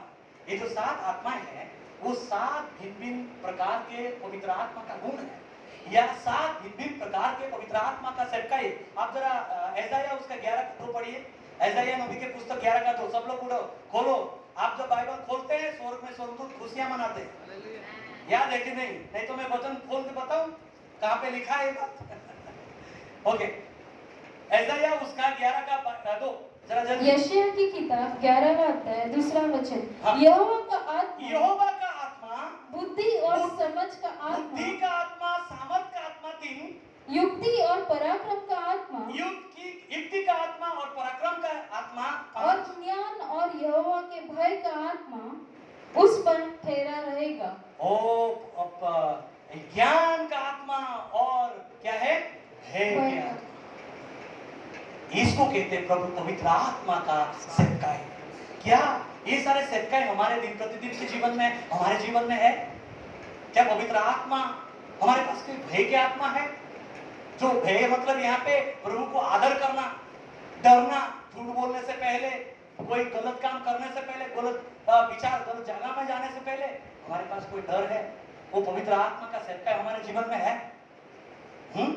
वो सेवकाइयों को हम देखते हैं, अगर नहीं है तो परख के देखें। अब हम देखते हैं 5 से लेकर 6 तक, वहां पे कम से कम 7 प्रकार के प्रशंसा हम यीशु मसीह के बारे में देखते हैं। देखिए 5 में हम देखते हैं विश्वास के साक्षी, और वो मरे हुए में से जी उठने वाला, ओके, पृथ्वी के राजाओं का हाकिम 3, और हमसे प्रेम करने वाला, पापों से छुटकारा देने वाला, याजक हमको बनाने वाला, महिमा और पराक्रम युगानुयुग उसका है।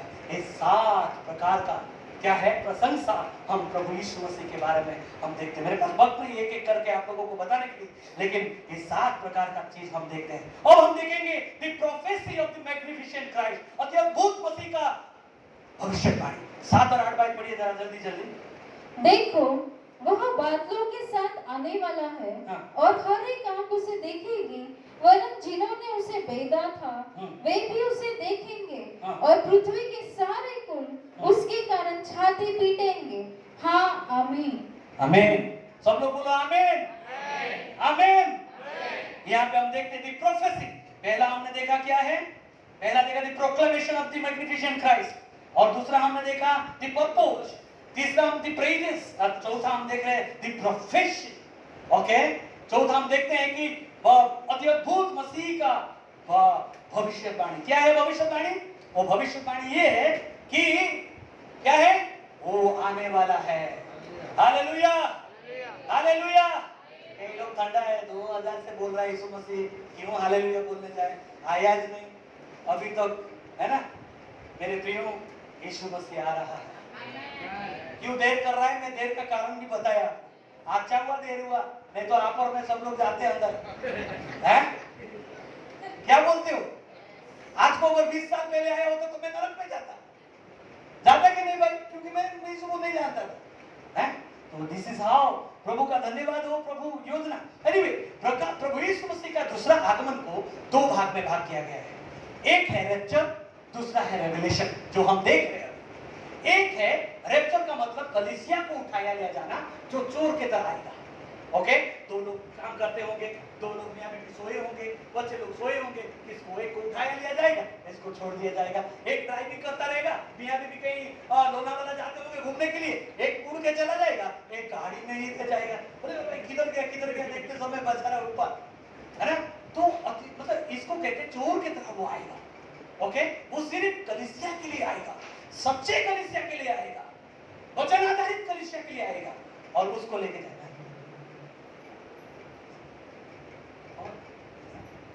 Thank you so much pastor. हैं? पास्टर बोल रहे हैं कि और थोड़ा ज्यादा समय ले सकते, मैं भाग रहा कैसा करो, हैं? ठीक है, very good, thank you so much, I am so pleased प्रभु का वचन सुनने के लिए। फेसबुक पर बिजनेस में जाते हैं, टाइम कितना वेस्ट होता है प्रभु का बिजनेस। जब मैं बिजनेस वीजा में कहीं जाता हूँ, बोलते हैं अरे मैं बिजनेस में, बोलते हैं मेरे को इमिग्रेशन ऑफिसर्स बोलते हैं तुम व्यापारी है? हाँ मैं व्यापारी, मैं व्यापार करने के लिए जा रहा हूँ। I am in my father's business, मैं मेरे पिता का व्यापार में हूँ। तो लाइक दैट, तो कहने का मतलब ये है मेरे प्रिय भाई और बहन कि आओ ज्यादा समय हम प्रभु में बिताएं। यीशु का आगमन का तुम्हें क्या चाहिए, क्या चीज चाहिए बताओ? आपको एक एक करके अगर मैं पढ़ दूं टाइम नहीं है, लेकिन मेरे प्यारों और वक्त नहीं है, और वक्त नहीं है। ये कोई भावनात्मक चीज नहीं बोल रहा, यीशु मसीह बहुत जल्द आने वाला है। अपने आप को तैयार करो, यीशु के लिए मरने के लिए तैयार करो। मैं कहूं एक बार, मरना आसान है लेकिन जीना आसान नहीं है। प्रभु के लिए मरना आसान है लेकिन जीना आसान नहीं है। ये मिशन जो है डू और डाई मिशन है, करो नहीं तो मारो, मारो या तो मरो, ऐसा मिशन कि हम जाएं सुसमाचार प्रचार करें। ओके, सुसमाचार प्रचार करें और प्रभु में लोगों को लेके आए। उल्लासनगर में क्या, बॉम्बे शहर में ये कलीसिया का जितने भी लड़के लोग हैं, पास्टर का ख्वाहिश है, पास्टर चाहता है कि मैं बैठूं, बच्चे लोग खड़े होकर प्रचार करें। इन लोगों का एक एक ब्रांच हर स्टेशन में। आप मैं नहीं जानता, लेकिन उनको उसके हृदय को, एक पास्टर का हृदय जैसा है। आप पूछो उनको प्रार्थना कर रहे हैं कि नहीं, सालों से वो प्रार्थना करता होगा कि मेरे लड़के लोग प्रभु का सेवा करें। इस दुनिया में और कोई काम कर सकता है और कोई भी कर सकता है, लेकिन प्रभु का सेवा करना ये जिम्मेदारी खाली हमको दिया गया है मेरे प्रियो। इसलिए आओ कि प्रभु के वचन में, प्रभु के काम में हमें ज्यादा से ज्यादा समय को बिताए। तो दूसरा आगमन को कितने भाग में भाग किया गया है? दो भाग। एक रैप्चर, वो कैसा आएगा? चोर की तरह आएगा, है? और दूसरा क्या है? रेवलेशन। बोलो तो कलीसिया और यीशु मसीह दोनों मिलके आएंगे, वो भी पूरी ध्वनि में, सब आंखें देखेंगे, सब लोग सुनेंगे, देखेंगे और करेंगे, है ना? Hallelujah, hallelujah. तो वो चीज हम देखते हैं अभी ये समय में। प्रभु यीशु मसीह प्रकाशित वाक्य जिसको कहते हैं, इसमें आप और मैं भी उसके साथ होंगे। हालेलुया। हाँ, क्यों? कब आ रहा है वो? कहां पे आ रहा है वो? कहां पे आ रहा है वो? आ रहा है बादल में आ रहा है। ओके, बादल से कलीसिया को बुलाएगा। ये कब होगा? महाक्लेश से पहले होगा, जो महासंकट है, कयामत के समय से पहले होगा। ओके, जहां 666 रोम जानते हो ना? रोम से आएगा कौन? विरोधी मसीह, एंटी क्राइस्ट 666। ओके, वो किधर से नहीं, रोम से आएगा। आपको अगर यकीन नहीं हो रहा है तो मेरे प्रकाशित वाक्य में लिखा है। अब मैं क्या करूं? हैं? Sagar, can you do one thing for me? Find out which city is built on 7 hills. Just in the Google, कोई भी टाइप करो और मुझे बताओ which city is built on 7 hills. Okay, वो बाइबल में लिखा है 17वां अध्याय, प्रकाशित वाक्य 17वां अध्याय में लिखा है, जो 7 सिर 7 पहाड़ों में वो बैठी हुई है, वहां महावेश्या 7 पहाड़ों के ऊपर बैठी हुई है। और वो महावेश्या कौन है? जिसमें विरोधी मसीह, जिसमें बोलो तो पशु और जो जितने भी पॉलिटिकल लीडर्स जो हैं वो सब, आप जानते हैं यूनाइटेड किंगडम बोलते हैं, ये सारे चीजें बाय चांस नहीं हो रहा है। ये दुनिया एक वन वर्ल्ड ऑर्डर में जा रहा है, ये बाय चांस नहीं हो रहा है। इन लोगों को भी पता चलता है, इधर है ना 2000-4000 साल पहले बताया है, ये बाय चांस नहीं हो रही, हो रही और हो रही, अंत में जा रही। आप विश्वास करो या ना करो, लेकिन मैं बड़े हक से और बड़े दावा से, बड़े अधिकार के साथ बोलता हूं, और हमारे पास वक्त नहीं है। अब हम तैयार करें अपने आप को सुसमाचार प्रचार करने के लिए, प्रभु के सेवा, कलीसियाएं बढ़े, आत्माएं बचे उसे। What are these 7 hills? Which city is built on 7 hills? हैं? This which city is built on 7 hills? The 7 heads are 7 hills on which the woman sits. No. 7 hills, HILLS. 7 hills. है? रोम। देखिए, अभी बाइबल में लिखा है 17वां अध्याय का 9वां आयत आप पढ़ सकते हैं, या 7 और 8वां आयत पढ़ सकते हैं, प्रकाशित वाक्य में उधर लिखा है। हम इस चीज को कोई लोग है ना, रोमन कैथोलिक लोग गुस्सा करते हैं, भाई हम क्या कर सकते हैं, लिखा है। हम थोड़ी ना आपके विरोध में बोल रहे हैं, जो लिखा है क्या ये गलत है, आप सही है तो ये गलत है बोल के फाड़ दे क्या है? जो सही है वो वही है। We need to preach, teach, that's it. So anyway, तो याद रखिएगा कि विरोधी मसीह वो आएगा, 666 आएगा। और अब जो पॉलिटिकल ट्रैक, जो राजनीतिक जो ट्रैक अगर आप पढ़ोगे, अब अगर फॉलो करते होंगे, ये सारे चीजें बताता है कि विरोधी मसीह के लिए रास्ता बनाया जा रहा है उसको आने के लिए। लेकिन वो आने से पहले हम जाएंगे मध्याकाश में। हालेलुया। वो आने से पहले हम जाएंगे, लेकिन तैयार करना है, कौन रुकेगा कौन जाएगा। ऐसा नहीं कि 7 कुंवारे आ गए, ऐसा 10 कुंवारे आ गए सबके साथ, नहीं, 5 कुंवारे रुक भी गए, लेकिन हमें ज्ञानी कुंवारियों में से पाया जाना चाहिए। ठीक है, तो हम देखते हैं कि प्रभु यीशु मसीह जल्द से जल्द आ रहा है। ओके, और वक्त नहीं है, इसीलिए मेरे प्रिय भाई और बहन, आओ हमको क्यों आ रहा है वो इसलिए आ रहा है ताकि वो कलीसिया को उठा के ले जाए।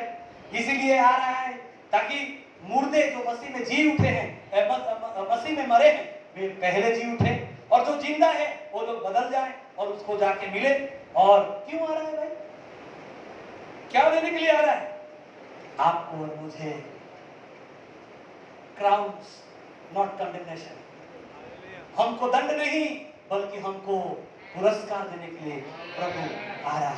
हाँ जरूर, और विश्वासियों के लिए जो पापमय जीवन को बिताता है, कलीसिया में आने के बाद भी, वचन सुनने के बाद भी, जानने के बाद भी जो वचन के अनुसार जीता नहीं है, वो व्यक्ति के लिए ये एक खुश खबर नहीं, एक बुरा खबर है। और विश्वासियों के लिए एक बुरा खबर है कि वो लोग सही बन जाएं, अच्छा हो जाए वो आने से पहले, क्योंकि अब वो दास बन के नहीं आ रहा है, वो आ रहा है क्यों? क्या करने के लिए आ रहा है? वो न्याय करने के लिए आ रहा है। यस, अगर स्लीप हो गया, दूसरे आगमन में अगर आप छूट गए, अगर छूट गया, तो परमेश्वर का 3 बड़े से बड़े न्याय है। क्या है? Seal judgement. क्या बोलते सील को? मुद्रांकित। क्या बोलते? मुहूर का न्याय, 7 मुहूर का न्याय, 7 तुरही का न्याय। और हम देखते हैं 7 क्रोध के कोटोरा का न्याय।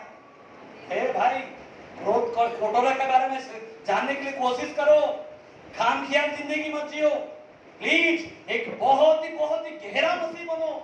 तुम्हें मालूम है 7 कोटोरा, पहला कोटोरा जब डालेंगे ना, एक स्वर्गदूत आएगा, पहला कोटोरा डालेगा तो सबके जीवन में क्या, सबके शरीर में क्या हो जाएगा? बड़ा फोड़ी हो जाएगा। ऐसा जगह कहीं पे भी नहीं रहेगा, फोड़ी। आपको मालूम है ना, लाजरस को भी फोड़ी हुआ था, कुत्ते जाके चाट रहे थे, है ना।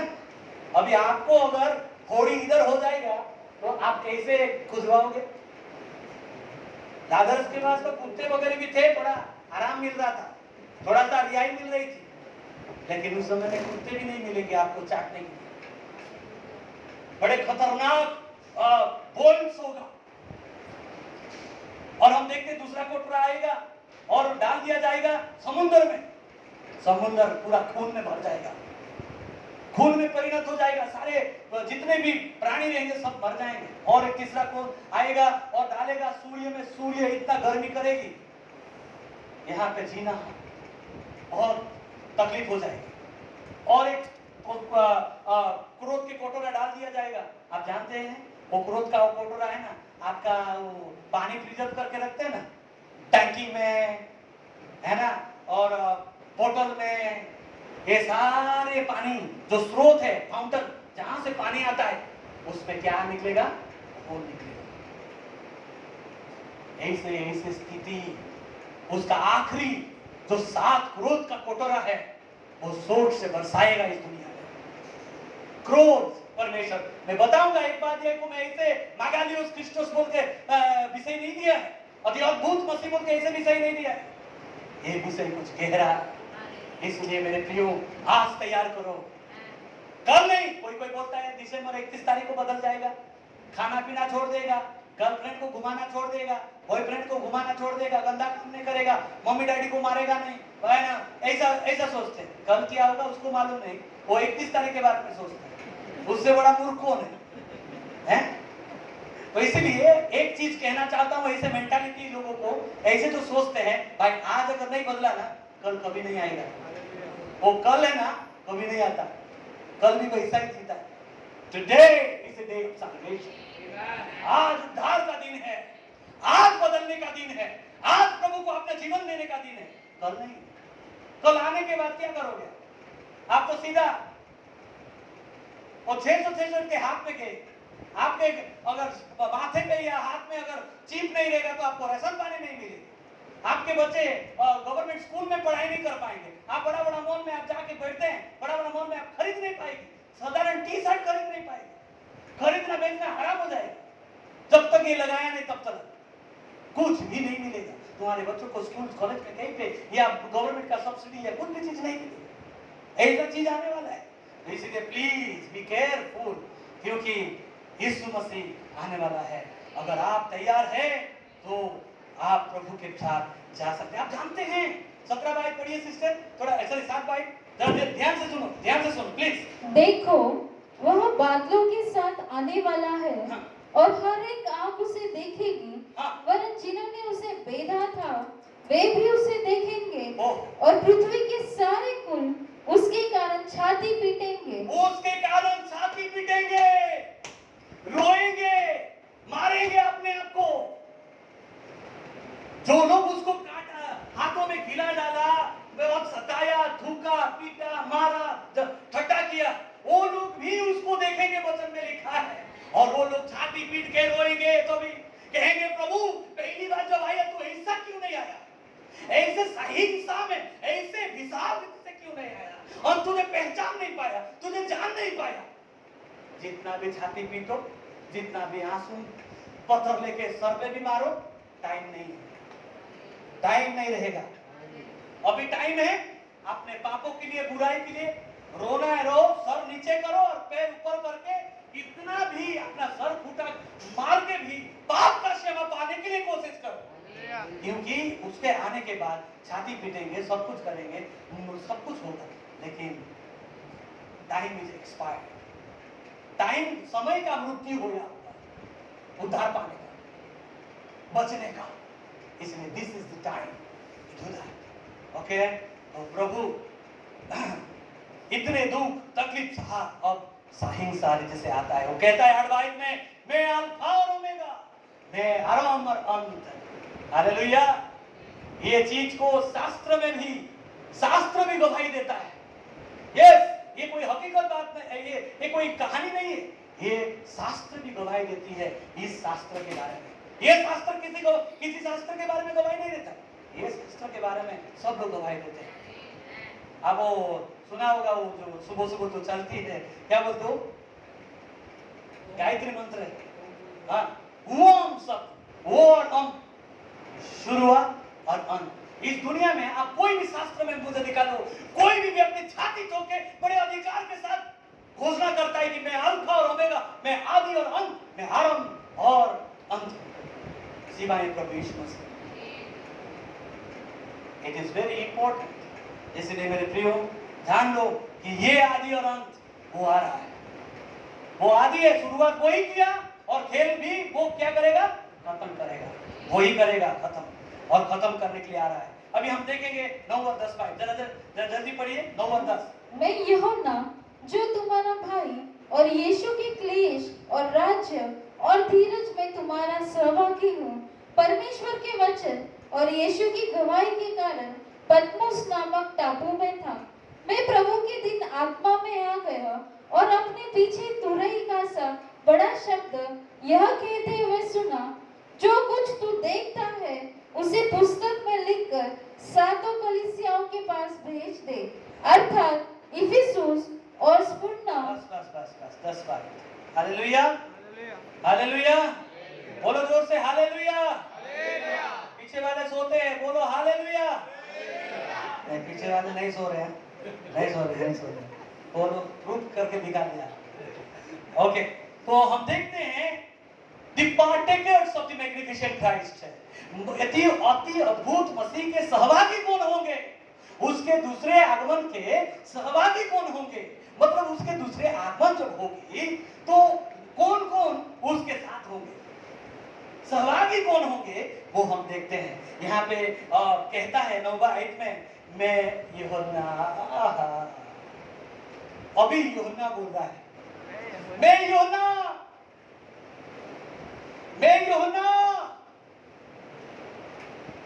तुम्हारे भाई मसीह में, जो आप लोग के रोम साम्राज्य के कारण, इनके सतावट के कारण, ये जो नेरो राजा है ना, मसीह लोगों को ऐसे मारता था, खून की नदियां बहती थी, ऐसे सतावट के कारण लोग तितर बितर होके दुख उठाते भिन्न भिन्न प्रांत में दुनिया के, उन लोगों को लिख रहा है, मैं यूहन्ना तुम्हारे दुख में सहभागी एक भाई हूं।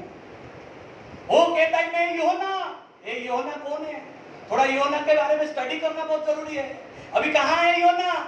यूहन्ना वो पाटमोस द्वीप में है, सूर्य को देख नहीं पाता है, अंधकार में ये प्रकाशित वाक्य को प्राप्त कर रहा है, कलीसिया को लिख रहा है ये प्रकाशित वाक्य। ये यूहन्ना कौन है? इससे पहले डेकोटाइन जो एम्पायर था, कौन राजा, जो दूसरा राजा जो रोम का था, वो गरम कढ़ाई में समोसा बड़ा पाव जो तलते हैं ना, मेरी से तलाया उसको, उसके शरीर को ऐसे ही बड़ा कढ़ाई में उसको फेंक दिया, गरम तेल में वो फ्राई हो गया। उसके सर में बाल नहीं, उसका बदन पूरा फट गया है, खून और पस और पानियां निकल रही है, धीरे धीरे उसके मांस निकल रहे, गिर रहे हैं।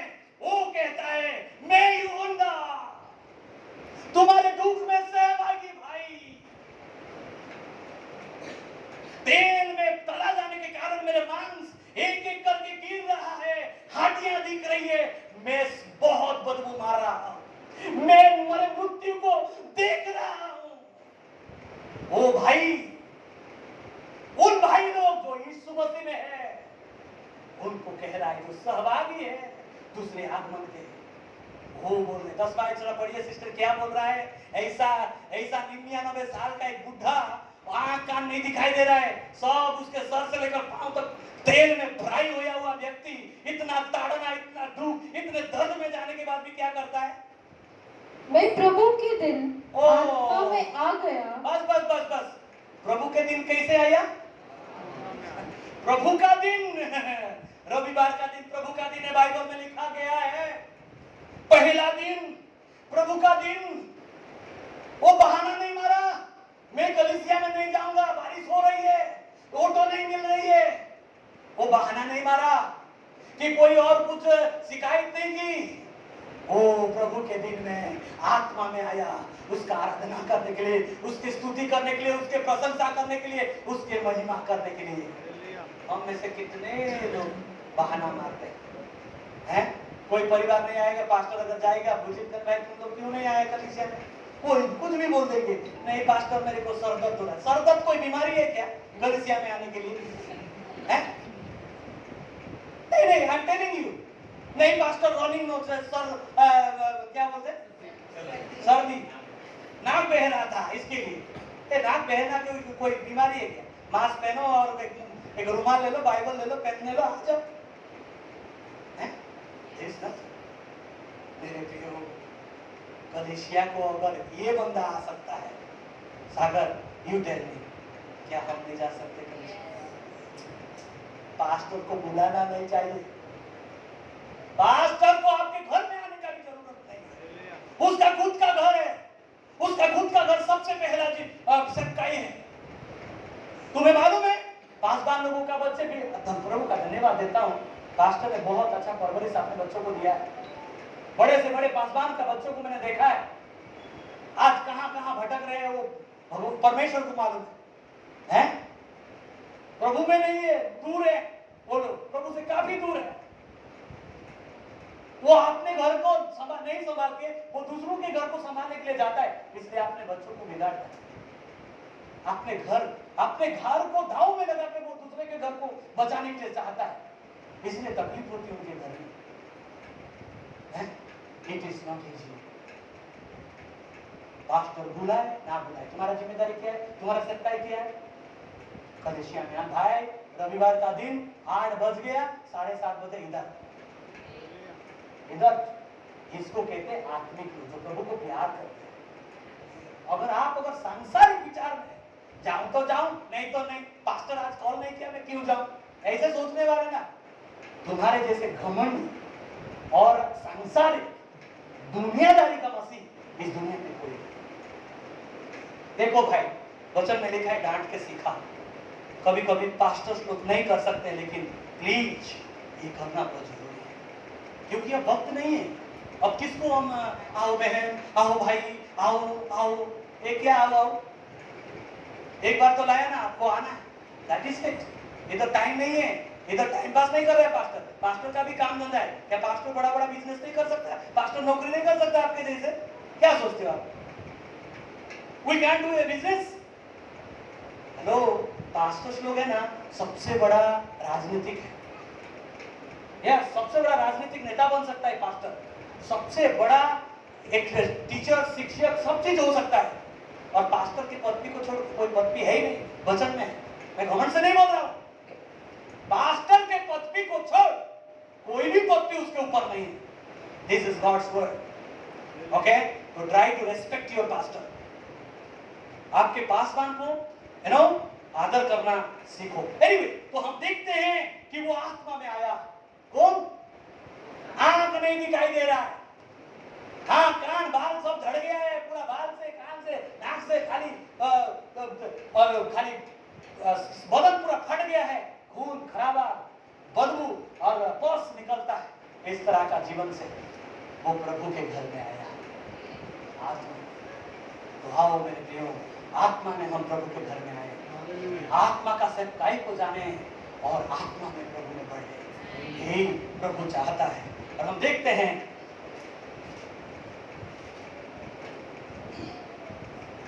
कि तो यूहन्ना इतने तकलीफ, इतने मुसीबत सह के भी वो परमेश्वर के सहभागी, उसके दूसरे आगमन का सहभागी। वचन में लिखा है कि तुम्हारा भाई, किसका भाई? यूहन्ना का भाई कौन हो सकता है? जो यीशु को ग्रहण किया है, जो यीशु को ग्रहण किया है, अपने पाप का क्षमा जानता है। कौन सी मसीहा में, कौन सी साल में, कौन सी समय में कौन सा पास्टर प्रचार कर रहा था, कौन सा वचन से पवित्र आत्मा मुझे बताया कि मैं एक पापी हूं, मुझे उद्धारकर्ता का जरूरत है। मैं ये नहीं बोल रहा कब आपको फ्लैट दिया घर, परमेश्वर फ्लैट दिया, कब मैसेजेस दिया, कब ऑडी दिया, कब जगर दिया, कि कभी क्या दिया, वो सारी चीजें नहीं बोल रहा। बोल रहा हूं ये है कि कब आपका पाप का क्षमा हुआ, वही लोग उसके दूसरे आगमन का सहभागी होंगे। बाकी के लोग इधर, अगर नहीं यीशु को ग्रहण किया, आजमा की कर लो, अब रो लो, प्रभु के चरणों में रो लो, कहो। और वो गुपचुप में जो भी छोटा मोटा गलतियां कर रहे, कोई दिखाई, कोई देखता नहीं है, न्याय करने के लिए आ रहा है, वो आने से पहले सुधर जाओ, अब आ जाओ उसके पास। नहीं तो मेरे प्रियो, अति अद्भुत मसीह जो आपको फट्टा के क्या बोलते हैं, बहुत ज्यादा प्यार करता है, उसका आंख को दिखा दूंगा आज। वो आपको किस आंख में देखेगा मैं आज इस अध्याय में दिखा दूंगा। एनीवे अभी हम छठवां चीज देखेंगे और उसके बाद आखिरी चीज में जाएंगे। 11 बाय पढ़िए sister, 11 by everybody should do. देखो अपने अपने बाइबल को देखो 11 बाय। जो कुछ तू देखता है उसे पुस्तक में लिखकर सातों कलीसियाओं के पास भेज दे, अर्थात इफिसुस और स्मुर्ना और पेरगमुन और युआतीरा और सरदीस और फिलाडेल्फिया और लोदीकिया को। Hallelujah hallelujah. कोई बोलता नहीं, सब सो गए। हालेलुया आमीन। आप जानते हैं हालेलुया का मतलब ना प्रभु का स्तुति हो। ये स्तुति ऐसा स्तुति नहीं है हाले हाला हाँ, दिस इज ए इब्री भाषा भाई। हाले झा बोलो तो हालाल होता है तो प्रभु का आराधना होता है। वेदी में बलि चढ़ाते तो प्रभु का आराधना होता है। हमें बलि थोड़ी ना चढ़ने के लिए बोल रहे हैं। खाली हालेलुया बोलो तो प्रभु का स्तुति। अभी हमको बलि चढ़ाने की जरूरत नहीं, चढ़ गए। तो उनसे ज्यादा, उनसे कितने ज्यादा हमको प्रभु का स्तुति करना चाहिए। अगर ऐसा ही चलता रहता तो आज के दिन में ये याजक होते, इधर वेदी होता, आप लोग क्यों लगा के बड़ा बड़ा बकरे और मेढ़ा लेके आते, कितना पैसा खर्चा होता है कि नहीं। वो भी आलतू फालतू नहीं, बड़ा साउंड बहुत अच्छा वाला लेके आने का ऐसा। हालेलुया। तो एनीवे आओ प्रभु की स्तुति करें। यहाँ पे हम देखते the places of the magnificent Christ, है ना। छठवां चीज क्या देखते हैं, उस अति अद्भुत मसीह का जागा क्या है। जागा को हम देखते हैं, वो जागा क्या है, उसके कलीसिया। उसके कलीसिया में आपको है ना पूरे कलीसिया का इतिहास, प्राचीन कलीसिया का इतिहास 2 मिनट में दे दूंगा। ओके, चर्च हिस्ट्री बोल के किताब होता है, इतना बड़ा किताब है, उसको सालों साल लोग पढ़ते हैं। मैं आपको 2 मिनट में बता दूंगा। Hallelujah hallelujah. अभी हम देखते हैं एफेसुस के कलीसिया। एफेसुस का कलीसिया 30 एडी से लेकर 100 एडी के बीच में थी। ऐसा मत सोचो कि उस जमाने में ये 7 कलीसिया था, नहीं। ये जो 7 कलीसिया, बाकी के कलीसिया जो समय में ये था, जैसा एफेसुस के कलीसिया 30 एडी से लेकर 100 एडी के बीच में जितने भी कलीसिया था, उस स्थिति को दर्शाता है, कलीसिया की स्थिति को दर्शाता है। एफिसुस की कलीसिया, एफिसुस का कलीसिया का क्या है, पहला प्यार खो दिया। पहला आया, रोया धोया प्रभु के लिए सेवकाई में जाने का, प्रचार करने का, मास्टर को दान दशमांश और कलीसिया को बढ़ाने का काम करने का, वचन पढ़ने का, उपवास करने का, वो सब चीज क्या हो गया अभी, वो पहला प्यार अब नहीं है। ऐसा स्थिति उस जमाने के कलीसिया, मतलब 30 एडी से लेकर 100 एडी के बीच में जितनी भी कलीसिया थी, यही स्थिति था। और हम देखते हैं स्मुर्ना के कलीसिया 100 एडी से लेकर 300 एडी तक, वो एक पेर्सिक्यूटेड चर्च, मतलब सतावट का कलीसिया था। आपको मालूम, मैं यही तो बताया कि जिंदा लोगों को सी को भूखा रखा जाता था और मसीह लोगों को पकड़ के सी के गुफे में डाल देते और सी भूखा सियाने का चीर फाड़ करके छोटे छोटे बच्चों को, छोटे छोटे उनके मम्मी डैडी हजारों को फाड़ के खा और सूर्य देवता के सामने वो लोग गर्दन काटते थे और खून के नदियां बहती थी रोम साम्राज्य में। मेरे प्रिय भाई और बहन, ऐसे सतावट ना कि हुआ है ना कि होने वाला, ऐसे सतावट के टाइम पे ये कलीसिया एग्जिस्टेड था। इस पूर्णा के कलीसिया जो 200 साल जो था, वो 200 साल सतावट, लेकिन सताएंगे, लेकिन उसके वजह से कलीसिया भी बढ़ता गया। हम देखते हैं पूर्णा के कलीसिया का इतिहास देखते हैं। और पेरगामुस के कलीसिया तो 300 से लेकर 500 एडी के बीच में, उसके बाद क्या हो गया, कलीसिया सांसारिक हो गया। क्या हो गया, कलीसिया सांसारिक हो गया, सांसारिक कलीसिया बन गया। आज भी कई सारे कलीसिया है, कई सारे वर्शिपर्स को देखो, बहुत सांसारिक जिंदगी जीते।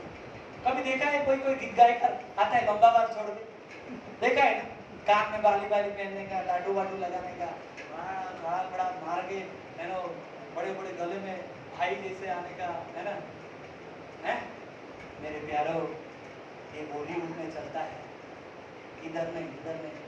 Worshippers, okay? Your attitude is your worship. आपका गुण जो है वही आराधना है। ये जो चिल्ला मिला के जो गाते हैं ना, वो नहीं, आप जो जिस एटीट्यूड में गाते हैं, जिस गुणों में गाते हैं, वही आराधना है। Okay? Make sure that you are living a simple life. क्योंकि कुछ लोग देखने के लिए आते हैं, आपके सामने कुछ लोग हैं, सच्चा आराधक बनो। कॉपी मत करो इधर उधर का। Okay? Don't, that is not our life. मैं एक हर चीज में बता सकता हूँ, हर चीज। कोई एक बंदा मुझे भाई सनी विश्वास एक बार एक बहुत बड़ा क्रूसेड में वो आया था, मैं स्पीकर होके गया था, लंबा बात छोड़ के आया था। आप पूछ सकते हैं पुणे वाला। तो मैंने बोला मैंने उनको बोला विजय कोठा वाले को, उनको सब लोगों को बोला इन लोगों को फॉलो मत करो। हाँ, गीत अच्छा गाते हैं, म्यूजिक अच्छा गाते, फाइन, जब तक वो है ठीक है, लेकिन ये लंबा बाल वगैरह ना, ये उधर चलता है, इधर नहीं। ओके? ये कलिसिया में नहीं चलता। दूसरे को जब आए बाल कटा के आए वो लोग, लेकिन मुझे पूछे कि हाँ पास्टर पास्टर यीशु मसीह के पास भी तो लंबा बाल था। कितने लोग कितने लोग विश्वास करते हैं यीशु मसीह के पास लंबा बाल था? बोलो बोलो बोलो। This is just GK GK general knowledge. कितने लोग विश्वास करते हैं या कितने लोग ये जानते हैं कि यीशु मसीह के पास लंबा बाल था? अरे कभी ये प्रश्न पूछा नहीं क्या है? हेलो, यीशु के पास लंबा बाल नहीं था। ये जो फोटो में देखते हैं ना, एक पिक्चर में देखते हैं ना, यीशु ऐसा दिखता नहीं था। ओके? यीशु का चेहरा ऐसा नहीं था।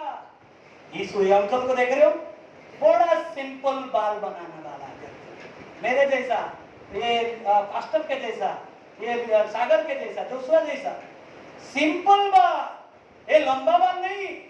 पूरे बाइबल में कहीं पे कभी भी आपको भावनात्मक में भी आया, हटा दो ये चीज। The artists are doing the greatest mistake. God is going to judge them. प्रभु उन लोगों का न्याय करेगा जो लोग यीशु मसीह का फोटो इस तरह। मेरे यीशु ऐसा नहीं दिखते भाई। यीशु तो सुपर फाइन दिखा। सिस्टर एक आयत पढ़ो ना जरा, ऐसा है उसका 53 का 2 बार पढ़िए जरा। कुछ तो लिखा होगा, कुछ ना कुछ। लंबा बाल नहीं, नाजारेत में वो था, लेकिन नाजारिन नहीं था। हेलो, वो नाजारेत में रहता था, लेकिन नाजारिन नहीं था।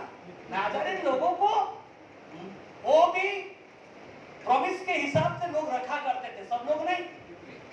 ओके? बाइबल में कुछ ही लोग लंबे बाल रखते थे, और उसमें से यीशु किसी नहीं थे। हाँ, याद रखो, उसको भी जोड़ो मत। सिस्टर पढ़िए जरा 53 1 और 2 और 2 और 3, मे बी 2 और 3। जो समाचार हमें दिया गया, हाँ। उसका किसने विश्वास किया, और यहोवा का भुजबल किस पर प्रकट हुआ? क्योंकि वह उसके सामने अंकुर के समान और ऐसे जड़ के समान उगा जो निर्जल भूमि में फूट निकले। उसकी न तो कुछ सुंदरता थी, उसकी ना तो कोई, अरे वो जो भाषण ऑफ क्राइस्ट में दिखाते ना, यीशु तो हीरो जैसा दिखता है यार, है कि नहीं? सुपर फाइन दिखता नहीं क्या यीशु? ये सब काल्पनिक है, और ये जो है ना हकीकत है। अभी जो बहन पढ़ रही है ना, ये हकीकत। तो इसीलिए प्लीज लंबेबाल वाला भूत है ना, निकाल, है ना? ठीक। तो हम देखते हैं परगामुस का जो कलीसिया था, वो कलीसिया सांसारिक बन गया। ओके? संसार और कलीसिया में आ गया अलग अलग तरीका से। और हम तुआतीरा के कलीसिया को देखते हैं, जो 500 एडी से 1500 एडी में था। वो पैगन चर्च था। पैगन बोलो तो उदाहरण के लिए मैं बताता हूँ। पहले क्या, हम जब गाड़ी में जाते थे, गाड़ी के तो हम छोटे छोटे थे, कोई बिजली चला जाता था तो गाड़ी उधर रखते थे, गाड़ी थोड़ा पीछे लेते थे, कुछ रुकते थे, उसके बाद जाते थे। ये बोलते अंधा विश्वास। बहुत सारे कलीसिया का स्थिति ही उस जमाने में अंधे विश्वास में चलते थे। ठीक है? ऐसा स्थिति था, मैं शॉर्टकट में बता रहा हूँ। और हम देखते हैं सरदिस के कलीसिया जो 1500 एडी से लेकर 1700 एडी, इसको कहते हैं रिफॉर्मेशन कलीसिया, मतलब पुनर्गठित कलीसिया। ये समय में मार्टिन लूथर, जॉन विक्ली, ये जो कैथोलिक कलीसिया से जो निकला, ये समय था। ओके, ये समय से मूर्ति पूजा करने वालों से वो लोग अलग हो गए, उसको कहते हैं प्रोटेस्टेंट। ओके, लेकिन मैं तो आपको सलाह दूंगा, कोई प्रोटेस्टेंट मत बनो, बाइबल आधारित कलीसिया या बाइबल आधारित परिवार या बाइबल आधारित व्यक्ति बनो, क्योंकि बाइबल मिस्टेक नहीं कर सकता, वो प्रोटेस्टेंट्स मिस्टेक कर सकते हैं। ओके, वो चीज मैं आप लोगों को कह सकता हूँ। फिलाडेल्फिया का कलीसिया जो 1700 एडी से लेकर 1900 एडी में था, वो जागृति का कलीसिया था। इस समय में क्या हुआ? जागृति आई। लेकिन ये भी कलीसिया क्या था? कमजोरी कलीसिया था। ओके, मैं भी आर्थिक रीति से कमजोरी था, लेकिन था जागृति। बहुत सारे लोग यीशु को ग्रहण किया, बहुत सारे लोगों को लोग सुसमाचार देते थे। लौदीसिया का कलीसिया 1900 एडी से लेकर आज तक, हालेलुया, 1900 एडी से लेकर आज तक का इतिहास, ये लौदीसिया कलीसिया। ये कलीसिया को कौन सा कलीसिया बोलते हैं? ना ठंडा ना गर्म, गुनगुना, है ना, गुनगुना कलीसिया। नहीं, ठंडा नहीं कि गर्म नहीं, मतलब दुख आया तो कुड़कुड़ाने का, सुख आया तो कलीसिया में जाने का, ऐसा कलीसिया। दुख तकलीफ आया तो क्या है? प्रार्थना छोड़ना, बाइबल छोड़ना, सब कुछ छोड़ना। जैसा आशीष आ गया सीधा कलीसिया, ऐसा। दिस इज, और या उल्टा, दुख आया तो कलीसिया में आया, सुख आया तो घर में बैठा, ऐसा गुनगुना, ना ठंडा ना गर्म। मेरे प्रियो, बाइबल में एक चीज 3 का 20 पढ़िए सिस्टर प्लीज। अभी आखिरी मुद्दे में जाएंगे और खत्म।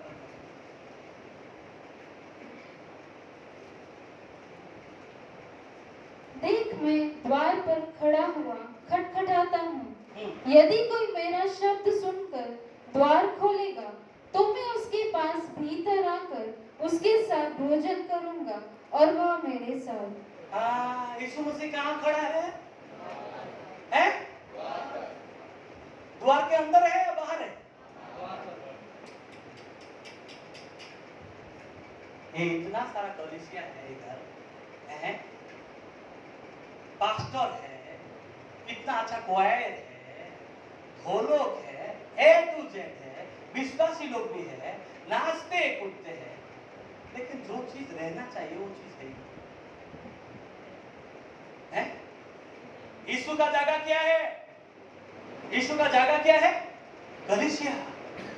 ओके, दिस सेंट्रल हेड, मैं आपको बताऊंगा 7 दीपोटों के बीच में बोल के लिखा है। 7 दीपोट कौन है?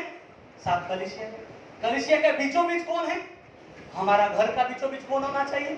हमारा व्यक्तिगत जीवन का, हमारा पढ़ाई लिखाई का, हमारा व्यापार का, हमारा कामकाज का बीचों बीच कौन होना चाहिए?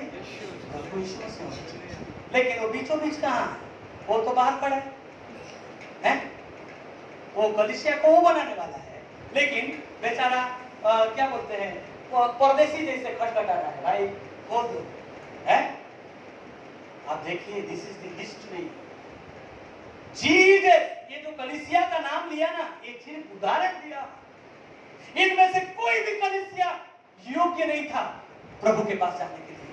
ये सिर्फ उदाहरण है। 7 कलीसिया जो दिया है ना, ये सिर्फ उदाहरण है बाकी के कलीसियाओं के लिए। यीशु मसीह अगर वो जगह जो उसका सेंट्रल है, हमारा संदेश का मध्यस्थी यीशु मसीह होना चाहिए। हमारा जीवन हो, हमारे हर एक काम काज, हर एक चीज में यीशु मसीह क्या होना चाहिए? सेंटर होना चाहिए, सेंटर।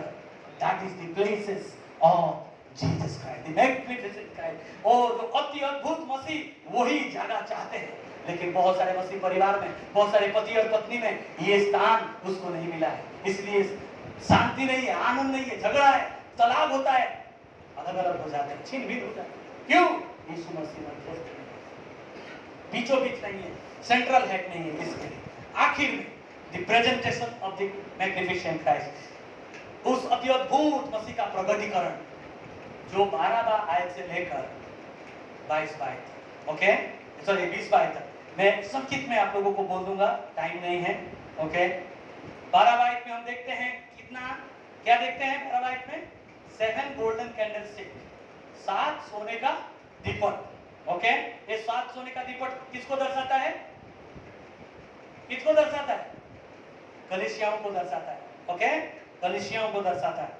और वो बीचों बीच होके वो कैसे प्रकट हो रहा है, कैसे अपने आप को प्रकट कर रहा है, 7 दीपकों के बीच में वो आ रहा है और उन लोगों के बीच में वो रह रहा है।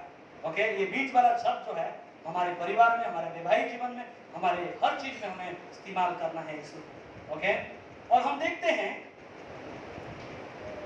यीशु मसीह हर समय बीचों बीच ही पाए जाते हैं। अभी सदरक में से आपने लोगों को डाल दिया, आंख के बीच में कौन पाए गए? और ये जो दो चोर थे उसमें बीच में यीशु को, आप देखो बीच में जा गया और आपको और मुझे बचाए। वो बीचों बीच का परमेश्वर है, बीच का चांद उसको देखो। ओके, ताकि वो क्या है, चारों ओर हैंडल कर सकता है। अभी ये पिलर जो है, आप देखो एक पिलर होगा, इधर उधर अगर स्ट्रॉन्ग पिलर है तो सारी को सारी चीजों को पकड़ के रख सकता है। इसीलिए यीशु को सबसे पहला जगह। Okay, it is very important. 3 बाइट में लिखा है, 13 बाइट में लिखा है, 12 का 13 में उसके कपड़े। पढ़िए सिस्टर, जरा पढ़िए, पढ़ेंगे सिर्फ। हाँ,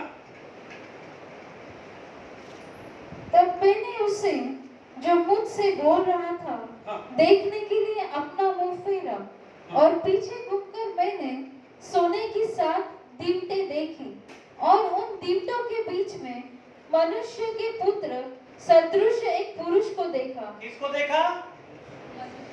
मनुष्य के पुत्र, मतलब जिस यीशु आया था इधर वही यीशु को देख रहा है ना? जिस यीशु को देखा, और वही यीशु को ही हम भी देखेंगे स्वर्ग में जाके। वही हमारा पिता है, वही हमारा आत्मा है, और कोई यही नहीं, क्योंकि तीन एक परमेश्वर, हम किसी को जानते नहीं, वही है। ठीक है, 13 बाइट पढ़िए सिस्टर।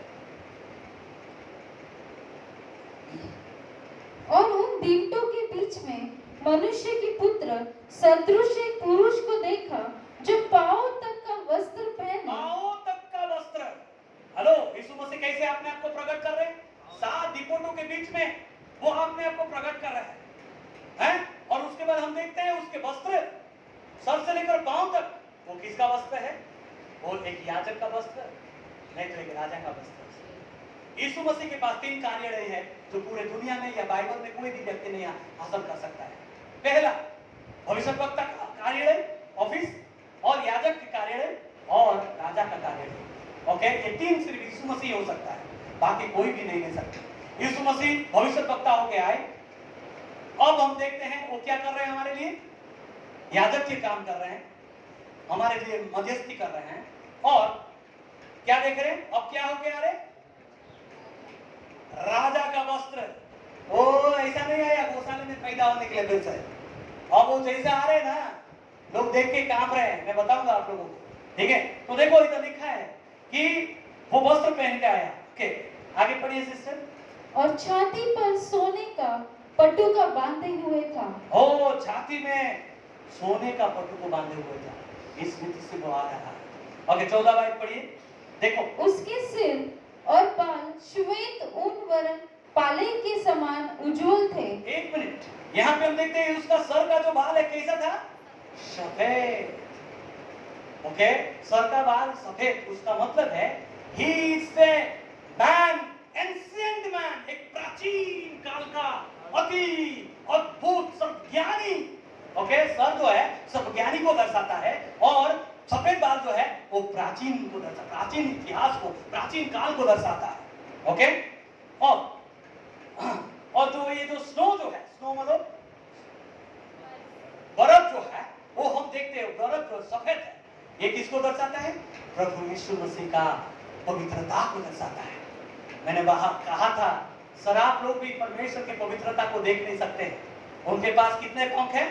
6 पंख हैं। 2 पंख में वे लोग क्या किया है? 2 पंख में अपने मुंह को ढाके हैं, मतलब परमेश्वर के पवित्रता को वो लोग देख नहीं पा रहे हैं। और 2 पंख में वो लोग अपने पांवों को ढाके हैं, बोलते हैं प्रभु हम योग्य नहीं है तेरे चाहिए, और इतना तू पाक है, इतना पवित्र है कि हम योग्य नहीं तेरे पास रहने के लिए। और दोनों पंख में उड़ते उड़ते वो लोग कह रहे हैं पवित्र पवित्र पवित्र। और सुनिए, एक बात मैं कहना चाहूंगा कि कोई भी शब्द, मैं पिछले बार भी बोला था, अभी भी और फिर से बोल देना, क्योंकि आप लोगों से बहुत सारे लोग नहीं थे। और पवित्र शब्द जो है, अगर कोई भी शब्द इब्री मैन्युस्क्रिप्ट में अगर 3 बार लगातार लिखा जाता है, that is the most important word that you should give attention to. वो सबसे ज्यादा, सबसे महत्वपूर्ण शब्द है जिसको सबसे ज्यादा हमें ध्यान देना है। पवित्रता बगैर कोई परमेश्वर को, पवित्रता खाली सुनना, अनुभव करना नहीं, एक करने वाली प्रैक्टिकल चीज है, एक लागूकरण करने वाली चीज है। आप जरा 1 हफ्ता के लिए पवित्रता का जीवन को बिताओ, आप देखोगे आपका जीवन प्रचार करने लगेगी। यहाँ पे नहीं, बड़ा हॉल हो गया। जैसे मैं झूठ नहीं बोलता, 1 सप्ताह आप जहां समाज में प्रचार मत करो, प्रचार सब लोग सुन चुका है, अब जीवन का प्रचार करो। मैं प्रचार कर रहा हूं, आप लोग सुन रहे हैं, मेरा जीवन प्रचार करेगा, पूरे बॉम्बे से सुनेंगे। इस तरह से हमारा जीवन होना चाहिए, हमारा जीवन का प्रचार होना चाहिए। प्यूरिटी, बहुत ही पाक, ओके, बहुत ही पाक हम देखते हैं। और उसका, हाँ आगे पढ़िए सिस्टर जरा आगे। और उसकी आंखें आग की ज्वाला के समान थी। अभी आपको जो है ना, बड़े प्यार से यीशु मसीह देख रहे हैं ना, बड़े प्यार से, उस समय देखेगा नहीं, उसका आंख क्या हो जाएगा, लाल लाल हो जाएगा, बड़े गुस्से से देखेगा, न्याय करेगा। हाँ, बड़े गुस्से से। It speaks of the wrath of God, परमेश्वर के गुस्सा को दर्शाता है। जो परमेश्वर हमें इतना प्यार करता है, यहाँ तक कि अपना जान दिया, जान देने के बाद भी अभी तक इंतजार किया, अभी तक सहता है हमारा दुख, हमारे सारे पाप को, वो परमेश्वर उस दिन अपना लाल आंख दिखाएगा, उसके सामने कोई खड़ा नहीं हो सकता। सिस्टर 15 बाइट पढ़िए जरा जल्दी। उसके पांव उत्तम पीतल के समान थे। ओ, उसके पांव उत्तम पीतल के समान है। पीतल हर समय न्याय को दर्शाता है, जजमेंट को दर्शाता है। यीशु अभी क्या कर रहा है प्रभु यीशु मसीह? पिता के दाहिने हाथ में क्या है? हेलो, पिता के दाहिने हाथ में क्या कर रहा है यीशु? मध्यस्थी कर रहा है। उससे पहले क्या कर रहा है? आप लोग क्या कर रहे हैं? हाँ, यीशु मसीह बैठा है, लेकिन प्रकाशित वाक्य में उठेगा। अभी वो बैठा है घुटने में, प्रार्थना कर रहा है आपके लिए, मेरे लिए, लेकिन प्रकाशित वाक्य एक बार ध्यान में उठेगा, बैठने का टाइम नहीं। और वो एक साधारण नहीं है, रॉड लेके आ रहा है, वचन में लिखा है, मारने के लिए, है ना, डंडे में मारने के लिए आ रहा है। वो चीज हम देखते हैं, न्याय को दर्शाता है ये चीज। और पढ़िए सिस्टर आगे जरा, आगे थोड़ा सा पढ़िए। उसके पांव उत्तम पीतल के समान थे, हाँ। जो मानो भट्टी में तपाए गए हो, और उसका शब्द बहुत जल के शब्द के समान था। शब्द आप देख रहे हो, हम what we are looking for, कौन सा मुद्दा देख रहे हैं? यीशु मसीह के प्रगटीकरण। यीशु कैसे प्रकट हो रहे हैं, ऐसा प्रगटीकरण आपको कहीं पे भी उत्पत्ति 1 अध्याय से लेकर यहूदा के पत्र में यीशु मसीह का इस तरह से वर्णन नहीं किया गया है। इसलिए अभी इस विषय को दिया मागालियोस क्रिस्टोस। आप देखो उसका आवाज अभी आता है, ऐसा बोलता है, यीशु क्या, कौन सा गीत है? बुलाता तुम्हें, बड़ चाहत से तुमको बाहों में लेने, यीशु बुलाता तुम्हें, है ना, बड़ा प्यार से बुला रहा है। जब प्यार से बुला रहा है ना, आंखों में आंसू और एक करके मन फिरा के आ जाता है, क्योंकि उस दिन जब बोलेगा, हेलो, उस दिन जब बोलेगा, आप भूकंप का अनुभव करोगे। भूकंप होता है ना, जमीन हिलते हैं, ऐसा खड़े नहीं रह पाओगे। आवाज बोलेगा, his words will be, his voice will be of many waters। आपने कभी जगफॉल देखा है? जगफॉल, एक पास्टर जानते हैं, वो उस तरफ के, वो जगफॉल अगर नीचे जाओगे ना, इतनी ऐसे आवाज आता है, आदमी हिल जाएगा, ऐसा आवाज, दूर से पानी नीचे आता है, ऐसे गरजने वाली पानी की आवाज होगी, जिसमें हम तो, और बॉल जो जंप करता है ना, ऐसा मारेगा ना, बॉल कैसे जंप कर, प्रभु बोलते रहेगा, हम ऐसा जंप करते रहेंगे, ऐसा, मतलब ऐसे जमीन हिलेगी, जमीन हिलेगी। That is what his word is। अभी बड़े प्यार से बुला रहा है, मेरे बेटा बेटी आओ आओ, आपके लिए खून ताजा ताजा रखा हूं, आपके पाप को धोने के लिए आ जाओ बोल के बड़े प्यार से बुला रहा है। उस समय जिस दिन बात करेगा मैनी वाटर्स, बहुत पानी का शब्द होगा, आप उसके सामने खड़े होना तो मुश्किल नामुमकिन है। इस तरह का न्याय करने के लिए प्रभु आ रहा है। 17 बाइट सिस्टर जरी, हाँ पढ़िए 17 बाइट। जब मैंने उसे देखा हाँ। तो उसके पैरों पर मुर्दा सा गिर पड़ा। उसने मुझ पर अपना दाहिना हाथ रखकर कहा, मत डर, मैं प्रथम और अंतिम और जीवता हूँ। मैं क्यों ये शब्द को चुना, ये विषय को चुना? आज ये आयत में आप जानोगे, 2-3 मिनट में खत्म करूंगा, लेकिन याद रखें ये शब्द यही आयत से मेरे को टच हुआ। मागालियोस क्रिस्टोस, अति विशाल मसीह, अति अद्भुत मसीह, जिसका वर्णन हम कभी भी नहीं कर सकते हैं। छोटा था, अभी बहुत बड़े रकम से दिखाई दे रहा है वो मसीह। उसका चीज हम देखते हैं मेरे प्यारों, हैं 17 वाक्य में देखते हैं कि यूहन्ना उसको देखने के बाद खड़ा हो पाया है। यूहन्ना इतने सालों से 3 साल और 3.5 साल तक उसके साथ था, सेवा किया है यूहन्ना। पहले तो 50-60 साल पहले वो उधर था, अभी 30 साल हो गया इधर पे मर रहा है कहां पे? पाटमोस में। अब प्रभु यीशु मसीह दिखाई दे रहे हैं उसको, और जब उस यीशु को देखा वो खुद अपना हड्डी पसली सब जॉइंट पर ढीला हो गया उसका, वो खड़ा नहीं हो पाया, मुर्दा सा गिर गया। लिखा है ना सिस्टर, ही फेल डाउन डेड, मुर्दों के जैसे वो गिर गया। इतने धार्मिक आदमी, इतना साल तक इंतजार, सुसमाचार के कारण इतना सतावट सहने वाला आदमी,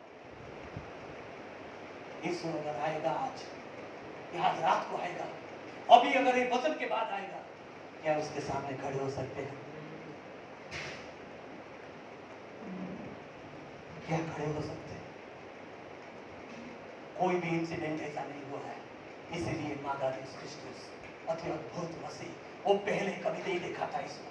वो यीशु को देखा था जो आया कुछ नहीं होके, शून्य होके आया, वो यीशु को देखा था। अब वो यीशु को देख रहा है, उसके सामने खड़े होने का हिम्मत। ऊपर से प्रभु बोलते हैं, भाई उठ, ये आराधना करने का टाइम नहीं है, पेन और पेपर ले और लिख इस कलीसियाओं को, नहीं तो मैं आएगा तो ये लोग कोई नहीं आएगा। सो इन लोगों को इमरजेंसी में लिख। That is what the thing we see. 19 bite पढ़िए जरा। इसलिए जो बातें तूने देखी है और जो बातें हो रही है और जो बातें इसके बाद होने वाली हैं, उन सब को लिख ले। उस 7 रिपोर्टों का जो चीज हमने देखा मेरे प्रियो, वो सारे चीज वहां पे अनुवाद किया गया है 1920 आयत में। लेकिन देखिए कि जो बातें आपने आज सुना है, आपने आज जो बातें सुना है, देखा है आज इस महान और विशाल यीशु के बारे में, अगर दूसरों को नहीं बताएंगे, न्याय के दिन में आपका न्याय से पूरा, कुछ लोग तो बोलेंगे क्यों स्वर्ग में आया, नरक में क्या होता था, ऐसा शर्मिंदा। इसलिए आपने नौकरी से ज्यादा, आपने काम से ज्यादा, आपने कमाई से ज्यादा, इस संसार के धन दौलत से ज्यादा सुसमाचार का प्रचार। This is the main thing. और यूहन्ना हमको बताता है, उन्होंने घोषणा किया 7 चीज हमने देखा। पहला चीज क्या है हिंदी में? प्रभु यीशु मसीह का, महान परमेश्वर का घोषणा। दूसरा, महान परमेश्वर का उद्देश्य, ओके, द प्रोक्लेमेशन, पर्पस, उद्देश्य, प्रशंसा, भविष्यवाणी, सहभागी, स्थान और उसका प्रकटीकरण को हमने समय तो नहीं मिला, लेकिन एक एक करके थोड़ा सा तो हमने समझा है कि यीशु मसीह इस तरह से आएंगे। क्या हम योग्य है उस यीशु के साथ उठाए ले जाने के लिए? क्या इस यीशु को, तो प्रकाशित वाक्य में एक बात ध्यान में लिखा गया है, उस यीशु को आपने कभी कहां पे, कौन सी जगह पे, कौन सी मसीहा में, कौन सी समय में उस यीशु को ग्रहण किया? वो यीशु आपको कभी, कौन सी दिन में, कौन सी वक्त में, कौन सी वचन के जरिए आपको कहा कि आप एक पापी है, आपको उद्धार करने का जरूरत है? और आपने यीशु को रो रो के अपने पापों का अंगीकार करके उसको आपने उद्धारकर्ता के रूप में ग्रहण किया, यही से बोल के कि आपने मेरे पापों के लिए मारा गया, गाड़ा गया, तीसरे दिन जी उठा, यीशु मेरे पास आ, मुझे तेरे संतान बना। ये चीज कब हुआ? आइए हम सब लोग अपने पैर में कर, कोई इधर उधर नहीं देखेंगे, सब लोग अपने आंखों को बंद करें। अगर यहाँ पे मसीह लोग भी होंगे तो उस मसीह लोगों का जीवन आज परख के देखें कि क्या आप प्रभु की सेवा करना चाहते हैं? और ये अद्भुत मसीह आ रहा है। आप ऐसे नहीं बोल सकते मैं काम कर रहा था, मेरे बीवी बच्चों को पढ़ा रहा था, मैं ये कर रहा था, वो कर, ये सब बहाना हो। यीशु पूछेगा कितने आत्माओं को, कितने लोगों को सुसमाचार दिया, कितने लोग पासवान का साथ दिया सेवा में, चाहे वो आर्थिक रीति से हो या सुसमाचार प्रचार करने के जरिए हो, साथ। सब लोग अपने आंखों को बंद करेंगे, कोई इधर उधर नहीं देखेंगे। प्रियो, ये हकीकत बात है, ये कोई कहानी नहीं है, लेकिन यीशु चल जा रहे हैं। आप देखो ये वायरस आफ्टर वायरस, भिन्न प्रकार के समस्याएं, राजनीतिक स्थितियां, आर्थिक स्थितियां, ये सारी चीजें जो हो रही है, ये हमें कह रहा है कि यीशु मसीह चल जाने वाला है। और आने से पहले आपको और मुझे तैयार होना है, तैयार होना है। सब लोग अपने आंखों को बंद करेंगे, और अगर हमारे बीच में अगर कोई, अगर यीशु को अपने उद्धारकर्ता के रूप में ग्रहण नहीं किया है, क्यों ना अपने दाहिने हाथ को ऊंचा रखे, हम आपके लिए प्रार्थना करेंगे। सचमुच में, भावनात्मक में नहीं, आपके हाथ को प्रभु देख रहा है। प्रभु आपको आशीष दिखाई, प्रभु आपको आशीष दे रहे हैं। सब लोग अपने आप को जांचो, अपने आप को पर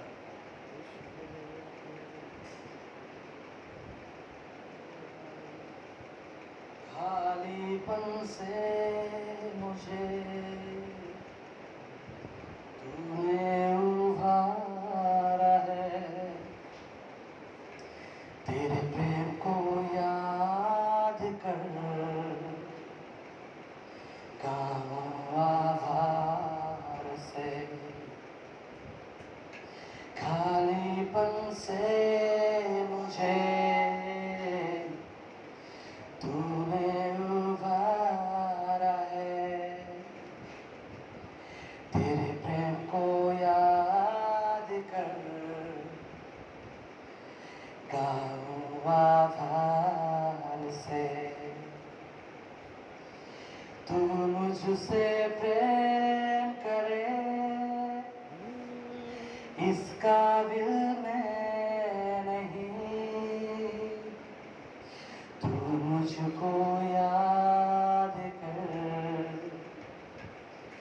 ऐसे भी साथ नहीं। तू मुझसे प्रेम करे, इस काबिल मैं नहीं, तू मुझको याद करे, ऐसे भी साथ नहीं। पीढ़ी दर पीढ़ी तू वफादार है,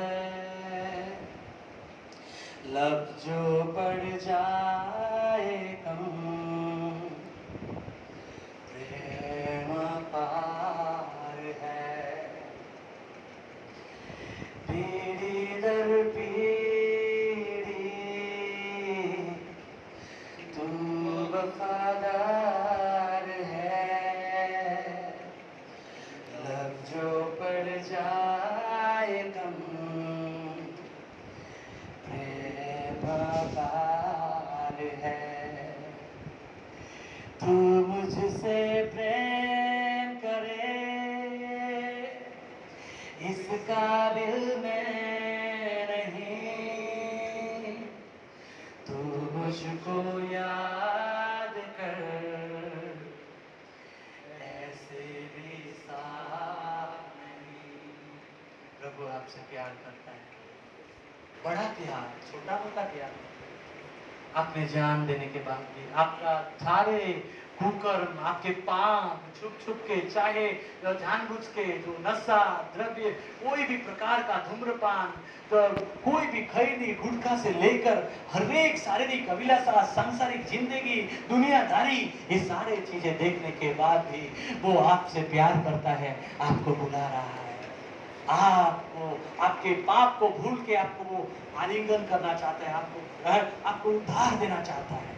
हमारे बीच में कोई है जो यीशु को अपने उद्धारकर्ता के रूप में ग्रहण करना चाहता है। प्रभु आपको आशीष दे, God bless you। और जितने भी भाई बहन प्रभु के लिए जाना चाहते हैं, पासवान का साथ देना चाहते हैं, सेवकाई में अपने जीवन को समर्पण करना चाहते प्रभु के लिए, क्यों ना आपने दाहिने हाथ को ऊंचा रखे और कहे, पासवान मैं प्रभु का काम करना चाहता हूँ, मैं मेरे पास्टर का साथ देना चाहता हूँ, मैं उसके कलीसिया के सेवा में इन्वॉल्व होना चाहता हूँ, मैं जाना चाहता हूँ प्रभु के लिए। प्रभु आपको आशीष दे। God bless you. धन्यवाद, धन्यवाद, धन्यवाद पिता, धन्यवाद प्रभु। आइए हम प्रार्थना करेंगे इन भाई और बहनों के लिए जो आपने अपने हाथों को ऊंचा रखे, जो भाई बहन आपने जीवन को समर्पण किया है, उनके लिए प्रार्थना करेंगे। जो भाई बहन उद्धार के लिए प्रार्थना किया है, उनके लिए भी प्रार्थना करेंगे। प्रभु आपके हाथों को जानता है, आपको निर्णय को पूरा करने के लिए पवित्र आत्मा का ताकत दे। आइए हम प्रार्थना करेंगे।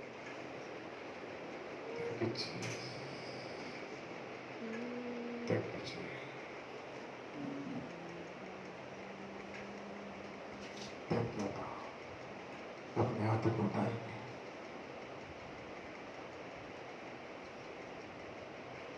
Thank you, Jesus.